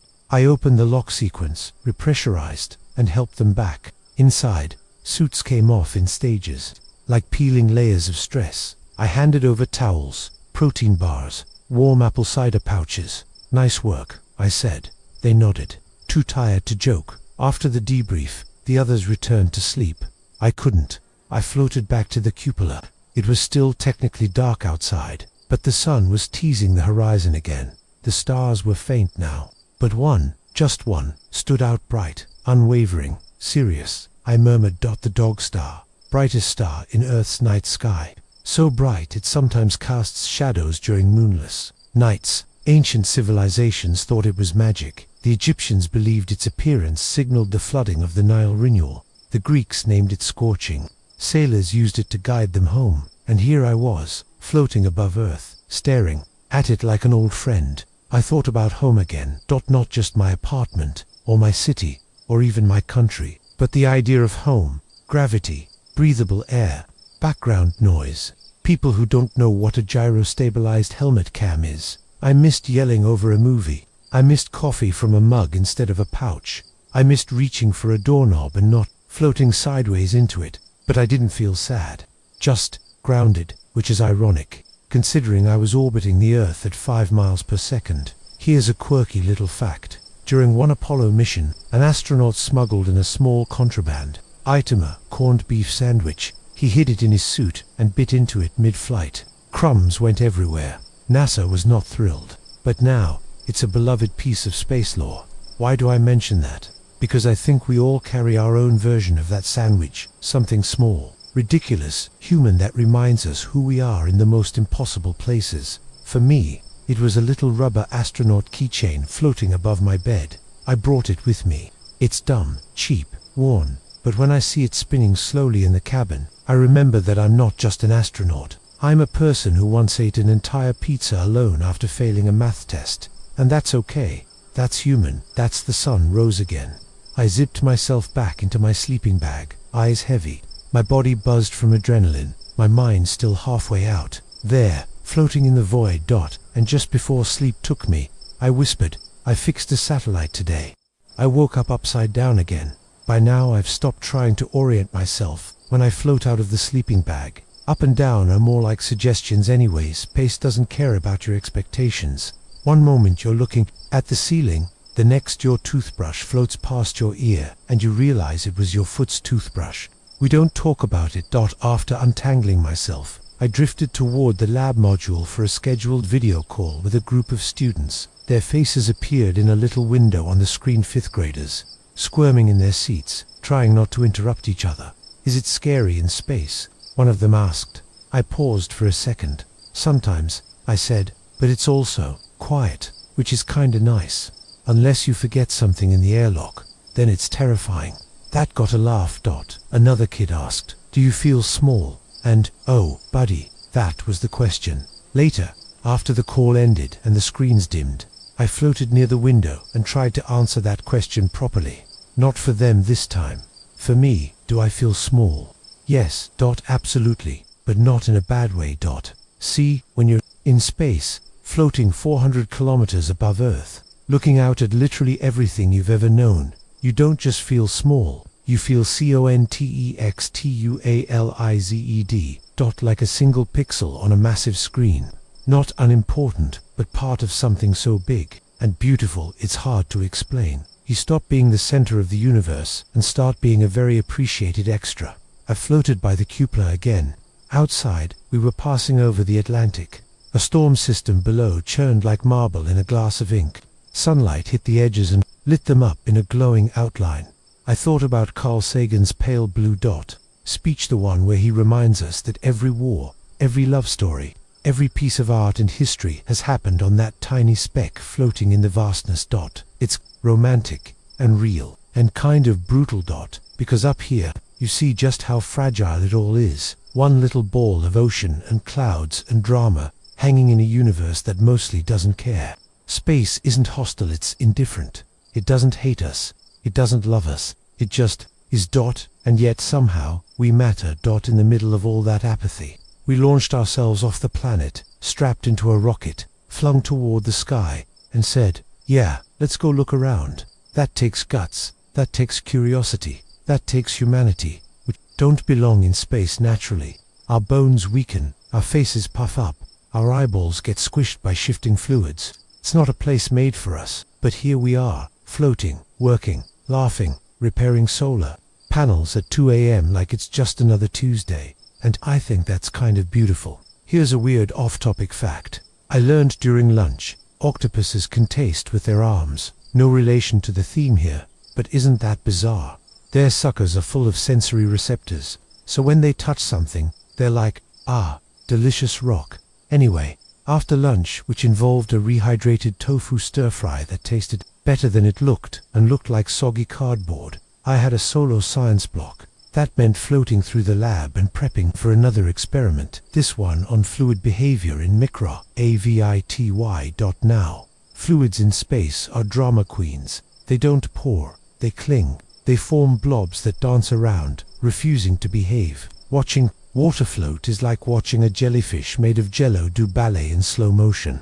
One wrong squeeze, and you've got a science party all over your tablet. Today's task: observe how dyed fluids of varying densities interact without gravity. Guidance: I injected blue and red liquids into a sealed sphere and watched them swirl like galaxies. No settling, no sinking, just endless, weightless collision. I took notes, logged the footage, and then did what every astronaut probably does but won't admit. Spent a few extra minutes just playing, prodding the fluid glob with a pen tip, watching it morph and spin, like poking a tiny planet. Some scientists believe that observing fluids in space could help us develop better medical tech, like targeted drug delivery systems or more efficient IV. Others think the answer to how life originated might be hidden in how proteins and liquids behave without gravity. The truth, we don't know yet. Later, while tidying up, I found a small note taped inside a locker. It read, "You are here, you are small, and you are loved." No signature, just those words, probably left by a previous crew member. I stared at it for a long time, because yeah, up here, I am small. I'm floating in a metal shell the size of a school bus, racing around the Earth 16 times a day, surrounded by silence and stars and a whole lot of vacuum that would love to boil my blood. But I'm also here, on purpose, with others, and that changes everything. As the station rotated toward night again, we drifted through another sunset, the kind that makes your chest tighten. Earth turned from blue to gold to purple to black in under 5 minutes. The lights of cities flickered on. I watched Europe wake up. Somewhere in Paris, someone was probably pouring coffee. In Kenya, market was setting up. In Iceland, someone was looking at us, wondering if we were up there waving back, so I did. I pressed my hand to the glass and whispered, "I see you." Maybe they didn't see me. Maybe nobody did. But it felt important, like finishing a letter you're not going to send, like being a pixel with purpose. I drifted into the crew quarters for some downtime and found the conversation already in full swing. Crocodile poop. Someone was saying, very seriously, "That's what the ancient Egyptians used for sunscreen." I floated mid-air and blinked. "I'm sorry, what now?" "No, seriously," she said, grinning. They mixed crocodile dung with some plant oils and spread it on their skin. SPF, smells pretty foul. The room erupted into laughter. It was the kind of delirious giggle fest that only happens when you've been breathing filtered air for too long and haven't touched grass in months. Welcome to Galactic Gossip Hour. We do this sometimes. Just let the pressure valve hiss a little. Space is amazing, but it's also stressful. One wrong valve twist or misstep, and boom, your Tuesday gets real dramatic, real fast. So we balance it out with ridiculous stories, weird facts, and just enough sarcasm to stay sane. One of the engineers floated over, unwrapping a protein bar. "Did I ever tell you about the time Buzz Aldrin handed me a burrito at Taco Bell?" No one had heard this, so we told it. Apparently, it was during a PR event in the 1990s. Buzz was there for a promotional thing. Someone handed him a wrapped burrito and asked him to pass it down the line to a reporter. Buzz turned, held it out solemnly, and said, "You take the burrito, because it's there." That was it. Just straight-faced, dead serious, referencing his own famous moon quote. Legend. Another crewmate chimed in. "I once met Mae Jemison at a conference. She told me I was wearing my lanyard wrong. I told her I was just testing gravitational vector response systems. She laughed. I almost died. We all cackled. The air felt lighter. I told them about my 5th grade science fair disaster, when I tried to launch a baking soda volcano and ended up setting off the fire alarm. The cardboard lava boiled over, soaked the gym floor, and my volcano ended up looking like it had gastrointestinal distress. That was the moment I knew I was destined for space." I said, hand to chest, that we were all floating at odd angles now, one person upside down, another sideways with their socks velcroed to the wall. It didn't matter. Up and down are negotiable here. Here's a not-so-random fact. The term spacesuit wasn't officially used until the 1930s. Before that, people called them space armor or astronaut dress. Personally, I vote we'd bring back space. Armor sounds cooler, more dramatic. While we floated and shared stories, I pulled out a deck of Velcro playing cards. You wouldn't think card games work in zero-G, but we made it happen. You slap a card onto the wall, it sticks, and you drift around slapping down counters like caffeinated space pirates. Mid-game, the comms crackled with a routine status update from Mission Control. We all straightened up, reflexively like students, pretending they hadn't just been discussing ancient poop sunscreen. "All systems nominal," came the voice from Earth. "Crew medical scheduled in T-1 hour. Roger that," the commander replied. "And FYI, nobody's wearing pants." "Copy that," said Mission Control. Not even phased. "It's true though, pants are optional up here. When you're sealed in a floating science tube with climate control and minimal modesty requirements, most people stick with shorts or even just base layers. I'd argue it's the most freeing part of space. No gravity, no laundry, no judgment." Later, I floated back toward the lab to help log some sensor data. On the way, I passed the supply wall and spotted a familiar object, a small rubber duck wedged behind a toolkit. It had googly eyes and a tiny cape made of aluminum foil. "Sir Quaxalot," I gasped. "You survived." He had apparently been launched during a previous educational outreach program, stowed away as a mascot. Every few months he reappears, makes a few morale rounds, and vanishes again like some sort of Lorbit cryptid. We all take turns posing with him in front of Earth through the cupola. "You should wear the duck," someone suggested, so I did. For science, there's something inherently grounding about shared nonsense. We're scientists, engineers, professionals, and yet we still pass around a foiled duck and argue about who farted in Module 3. Which brings me to this. Flatulence in space is real, and it is, frankly, a problem. No gravity means no natural gas dispersion. So, when someone lets one slip, it just sort of lingers, moves with the air currents, slowly, menacingly, a creeping cloud of doom. We've nicknamed it the ghost. You learn to identify who had what for dinner based on air behavior. Spicy lentils. That was definitely the commander. Rehydrated broccoli. Guilty. Quirky fact. On the early Mercury missions, they didn't account for gas expansion in food containers. One guy popped his snack pack and got a face full of pressure-launched ham paste. NASA quietly added new warnings to the packaging. The rest of the evening passed in that strange, beautiful mix of high-stakes, professionalism, and absurd floating. Humanity. Someone practiced guitar chords while stuck to a footloop. Another was clipping toenails with scientific precision over a waste bag. I logged my research, stared out the window, and caught another meteor streaking across the atmosphere from above. And somewhere, in all that, I realized something. This strange, floating tin can isn't just a science lab. It's a dorm room, a therapist's office, a joke factory, a place where people from 5 countries argue about who gets the last bag of chili mac, while building technology that will push humanity into the stars. Space is serious, but space is also weird, and funny, and full of crocodile poop stories. Let's talk about space, FARTS. I know, not what you were expecting, but we're 17 sections in, and if I've earned anything, it's the right to talk about this very real, very underappreciated phenomenon. Because here's the truth, space farts are forever. There's no stepping outside to air things out, no breezy windows to crack. The ISS is a sealed metal cylinder hurtling around Earth at 17,500 miles per hour, and inside it, 6 humans, all eating a suspicious amount of beans and dehydrated chili mac. In microgravity, gas behaves differently. It doesn't rise, it doesn't settle.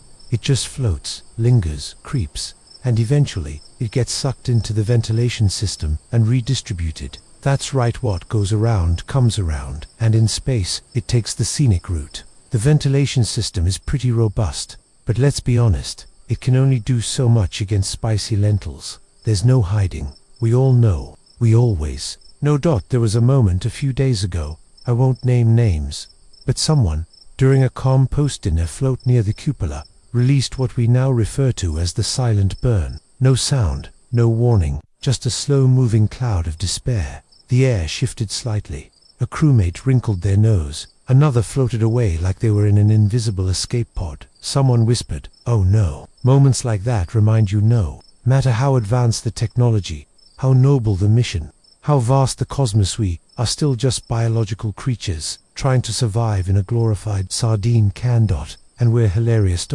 Later that day, during our group comms update, I caught myself smiling at nothing. I was logging water reclamation data, half listening to someone describe the hydration process of microalgae, and all I could think was, this is ridiculous. I mean, here we are, discussing fluid retention curves while floating in zero gravity, surrounded by pouches of food, experimental seed pods, and a duck named Sir Quacksalotand, pretending like this is totally normal. In a way, it is. It becomes normal. That's the wildest part. You get used to waking up with your socks stuck to the ceiling, 2. Brushing your teeth with half a cup of water and swallowing the paste because spitting isn't an option.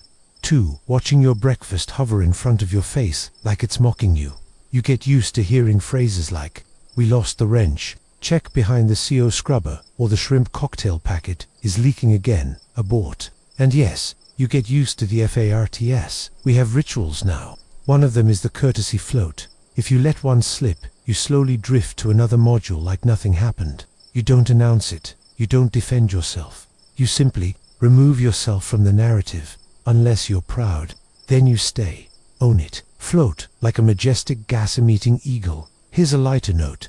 Despite the smell-related offenses, we genuinely like each other. You have to, really, up here. Relationships are everything. There's no storming off. No, see you tomorrow. It's just 6 people and the infinite void. We celebrate each other's quirks. One crewmate hums Disney songs while writing reports. Another talks to plants like they're tiny interns. The commander wears mismatched socks on purpose and names every floating pen she owns. "Have you seen Philippe?" she asked yesterday, looking for her favorite blue pen. "He's thicker than Gerald, but friendlier." I floated past, deadpan.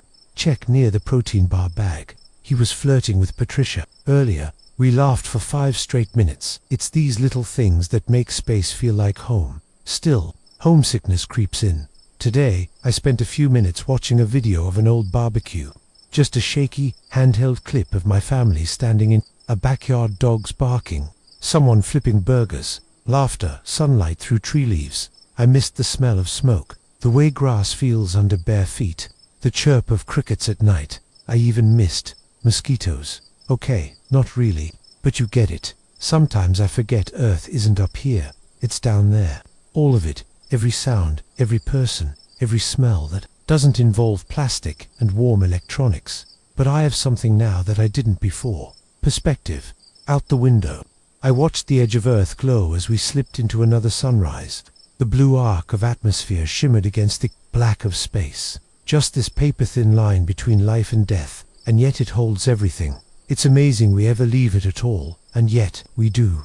Here's a legitimate space fact. Methane is one of the many gases that satellites look for when searching for life on other planets. Because where there's methane, there's likely biology. So yeah, in a very unromantic twist of fate, farts might help us find aliens. I told the team that during dinner. 12 minutes of scientific puns, and absolutely zero dignity. Later, we played Spacewood. Would you rather be stuck in a suit with a slow radio, or stuck in the toilet module during system reboot? Would you rather float into a bag of shrimp cocktail, or share a sleeping pod with someone who talks in their sleep in Russian? Would you rather lose your socks for a week, or your chili mac? The game went on until lights out. I floated into my sleeping bag, clipped in, zipped up. Above me, beside me, someone whispered, "Hey, yeah, I was the one who dropped the silent burn." I laughed in the dark. I know. We were quiet a while, the station humming around us. Then someone added, "At least it didn't make orbit," and we laughed ourselves to sleep. It started as a sliver, just a thin blade of gold on the horizon. Then, all at once, the sun burst over the Earth like someone cracked open a light bulb the size of Texas. Another sunrise. Our 15th of the day, and I was chasing it. We were in motion. Of course, we're always in motion. The International Space Station orbits the Earth every 90 minutes. That's 16 sunrises and 16 sunsets in a single 24-hour Earth day. Each one is a fast-forward firestorm of color. Each one slams into your eyeballs like nature saying, "Hey, remember me?" This time, I watched it from the Destiny module, hanging near a porthole with a pouch of cold tea and my notes on plant microgravity response curves. But I wasn't reading. I was watching the sun, because no matter how many times you see it, it never gets old. Here's the thing most people don't realize. We don't see the sunrise so much as we're pulled into it. At orbital speed, Earth turns into a moving scroll, and we're reading the light as it spills across mountains, oceans, cities, from darkness to golden haze to full-on firelight, all in under 10 minutes. I stared as the Sahara turned from ghostly grey to bright amber. The clouds flat and scattered glowed pink, then orange, then white. We don't have sunglasses up here. We really should. The station windows are protected with filters, but that golden glare still cuts deep, warming your face and whispering, "You're still part of this." And just like that, the moment passed. The lights softened. Earth rolled on. We were behind the sun again. The crew was still asleep. Mostly, I was on an early shift. I floated through the cabin, alone except for the soft hum of the fans and a muted click of a timer relay switching on a diagnostic screen. It's peaceful at this hour. Peaceful and eerie, like walking through your childhood home in a dream. I floated to the cupola and braced myself near the window. The curvature of the Earth was still visible, a soft glow tapering off into darkness. Behind us, stars blazed unfiltered. Ahead, another sunrise waiting in the wings. I counted how many I'd seen since launch. Roughly 287, give or take a nap or two. It reminded me of an old astronaut interview I read. He said after a few weeks, "You stop reacting to the view, not because it's boring, but because your brain can't stay in constant awe. It needs breaks. You start making coffee while passing over the Himalayas. You check your email while flying over lightning storms the size of continents. It's not disrespect. It's survival. You adapt to the extraordinary."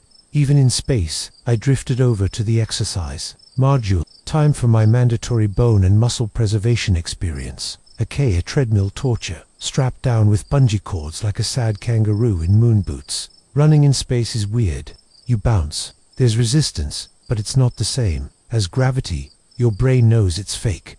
Your knees do not dot. Still, we do it every day. Otherwise, we'd return to Earth as spaghetti people. Halfway through my run, the commander floated by holding a breakfast pouch. "You're doing great," she said. "You look like a human pogo stick." "Thank you," I wheezed. "My childhood dreams are coming true." Later, as we shared rehydrated oatmeal and a dried fruit pouch, we passed over the Arctic dot. The ice stretched endlessly, white and unforgiving, broken only by pockets of ink-blue water and the occasional curl of fog. One of the crew mentioned that they used to live in Alaska. "This looked like home," she said. I nodded. "This looks like nowhere." That's the truth of space. Everything looks familiar and alien at once. Even time. Time doesn't work the same up here. Yes, we follow UTC. Yes, we have clocks. But time feels different. It slips sideways. Minutes stretch. Hours vanish. You feel it most when chasing the sun. You think, wasn't it just day? You ask, didn't I just eat breakfast? You wonder, am I upside down or is the station upside up? For the record, I once spent 4 hours working in what I thought was upright position, only to realize I'd been sideways the entire time. It explained the weird calf cramps. Here's your historical fact of the day. The ancient Babylonians measured time in base 60, which is why we have 60 seconds in a minute and 60 minutes in an hour. Now imagine trying to explain that to someone floating in a tin can with 16 sunrises a day. We lose track. That's why the lighting inside the station gradually changes throughout the day to mimic a natural cycle. Soft amber in the morning, cool white midday, dim blue before sleep.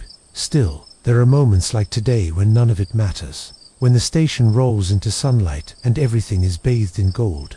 You stop, you unhook your toes, you float. And you chase the sunrise. You tilt your head. You watch the blue line of atmosphere shimmer like silk. You try to memorize it. You fail. You try again. And you realize, as the light hits your face for the 15th time that day, this is it. This is the point. Not the research. Not the tech. Not the data logs. This moment. This light. This burning ball of hydrogen 93 million miles away.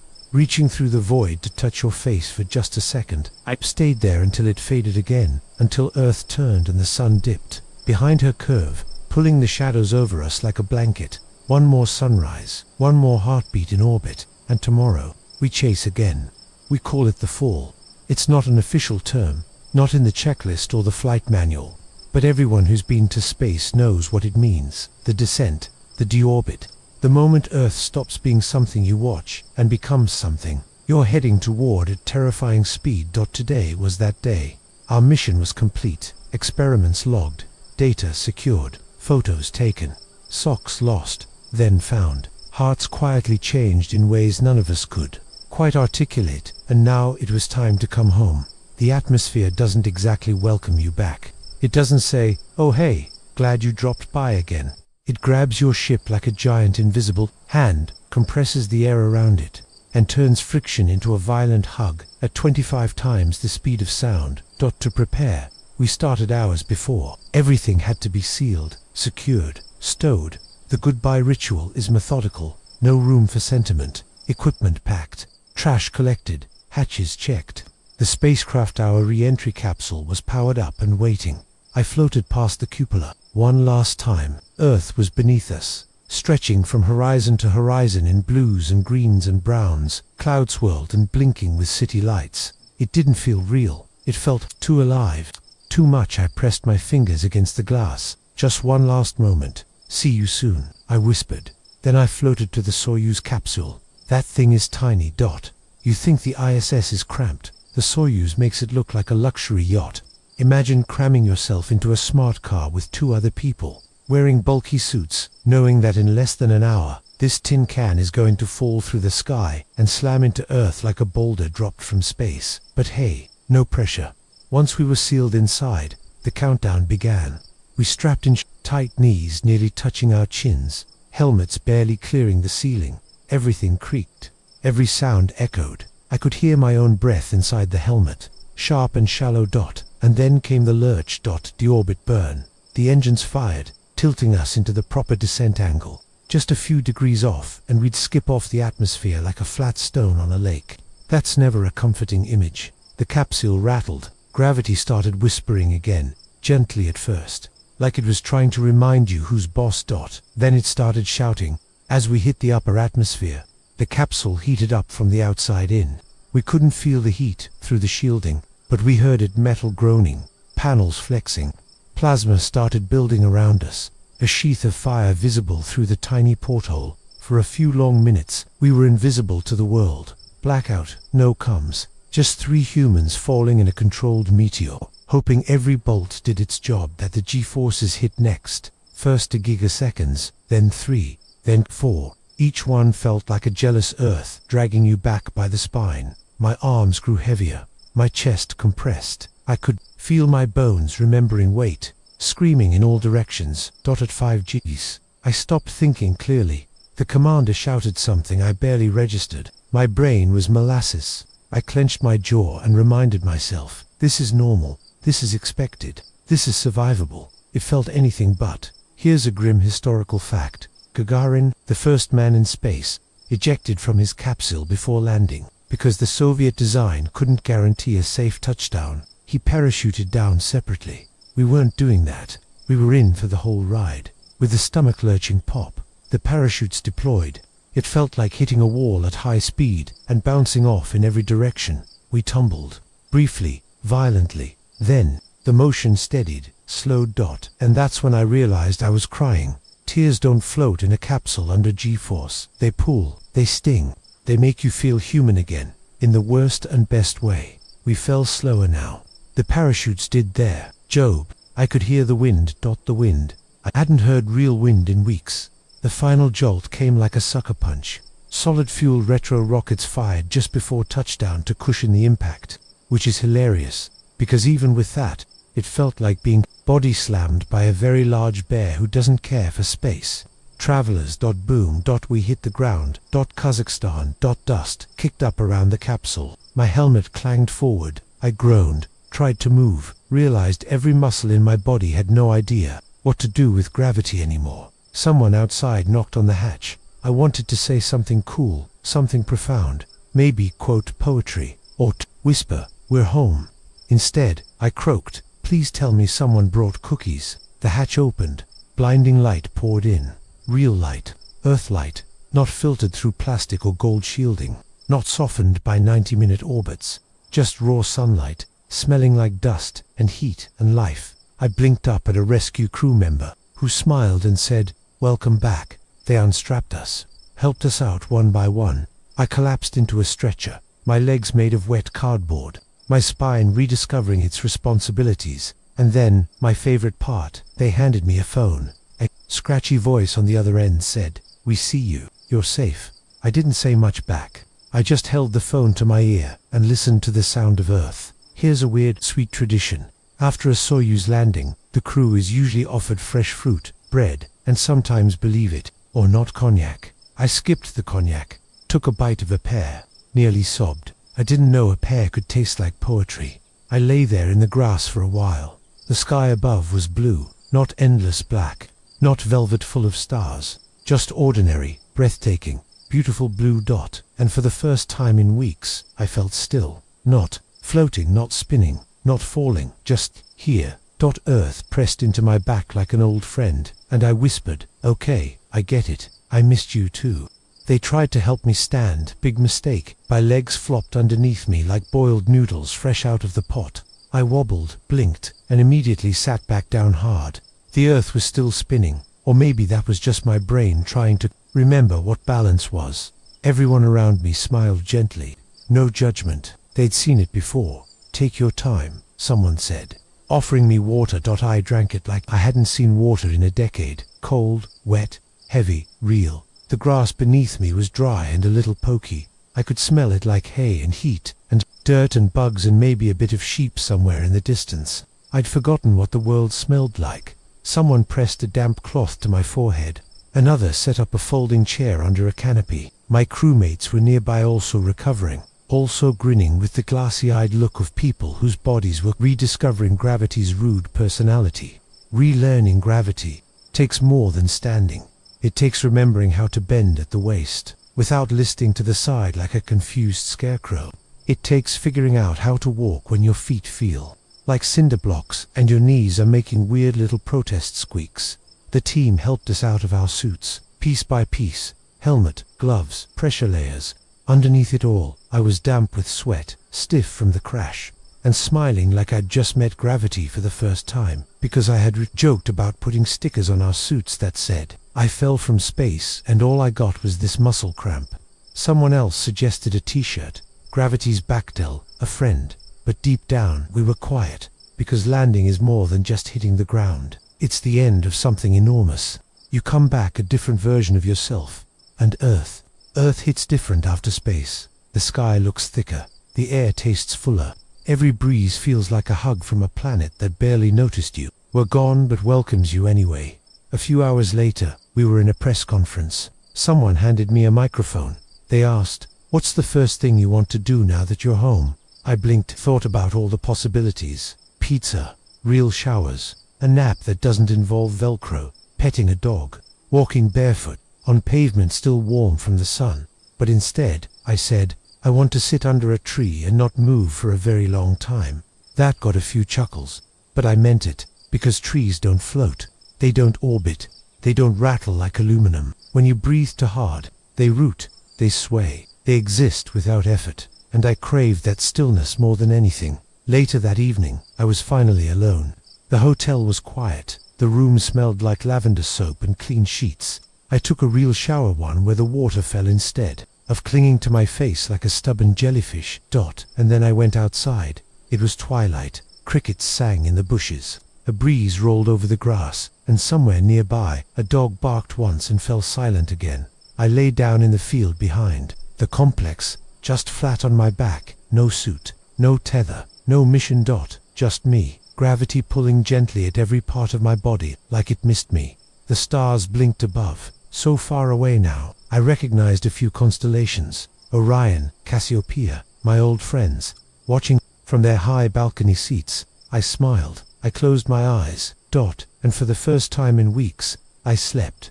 Not suspended in a bag, not zipped to a wall, not drifting silently between modules and wake cycles. Just slept. On Earth. Solid. Still. Home. Asterisk. And now, here we are. Back on Earth, back under the weight of air and time and gravity. The engines have gone quiet. The stars have slipped behind clouds. The floating has stopped, but something inside me is still up there. Even now, lying in bed, I feel it like a second heartbeat. The memory of weightlessness, the hush of the cupola, the way Earth looked when it wasn't beneath my feet, but beside me. How small it seemed, how infinite. You don't leave space unchanged. You come home softer, calmer, a little bit slower to anger, a little bit quicker to smile. You appreciate strange things, like the pressure of your own bones against the floor, the smell of rain, the sound of shoes on gravel, the way your pillow doesn't float away. I carry the stars with me. Now, the 16 sunrises a day, the auroras wrapping the poles, the silence so loud it filled your ears like music. I carried the laughter we shared, the meals we juggled, the invisible farts, the dreams of Martian malls and lunar lemonade stands. I also carried the weight of awe, of memory, of knowing that I was once up there, part of something bigger than I could hold. So if you're listening now, somewhere between sleep and starlight, know this: you are small, but you are not insignificant. You are a speck, but you belong to a world of specks, a world that floats, that spins, that dreams. And sometimes, when everything aligns just right, you rise above it. You float, you chase the sunrise, you fall, and you return, but you never come back the same. Now close your eyes, breathe in, let the weight of your blankets remind you, you're safe, you're home, you're part of the stars now, too. Good night, everyone.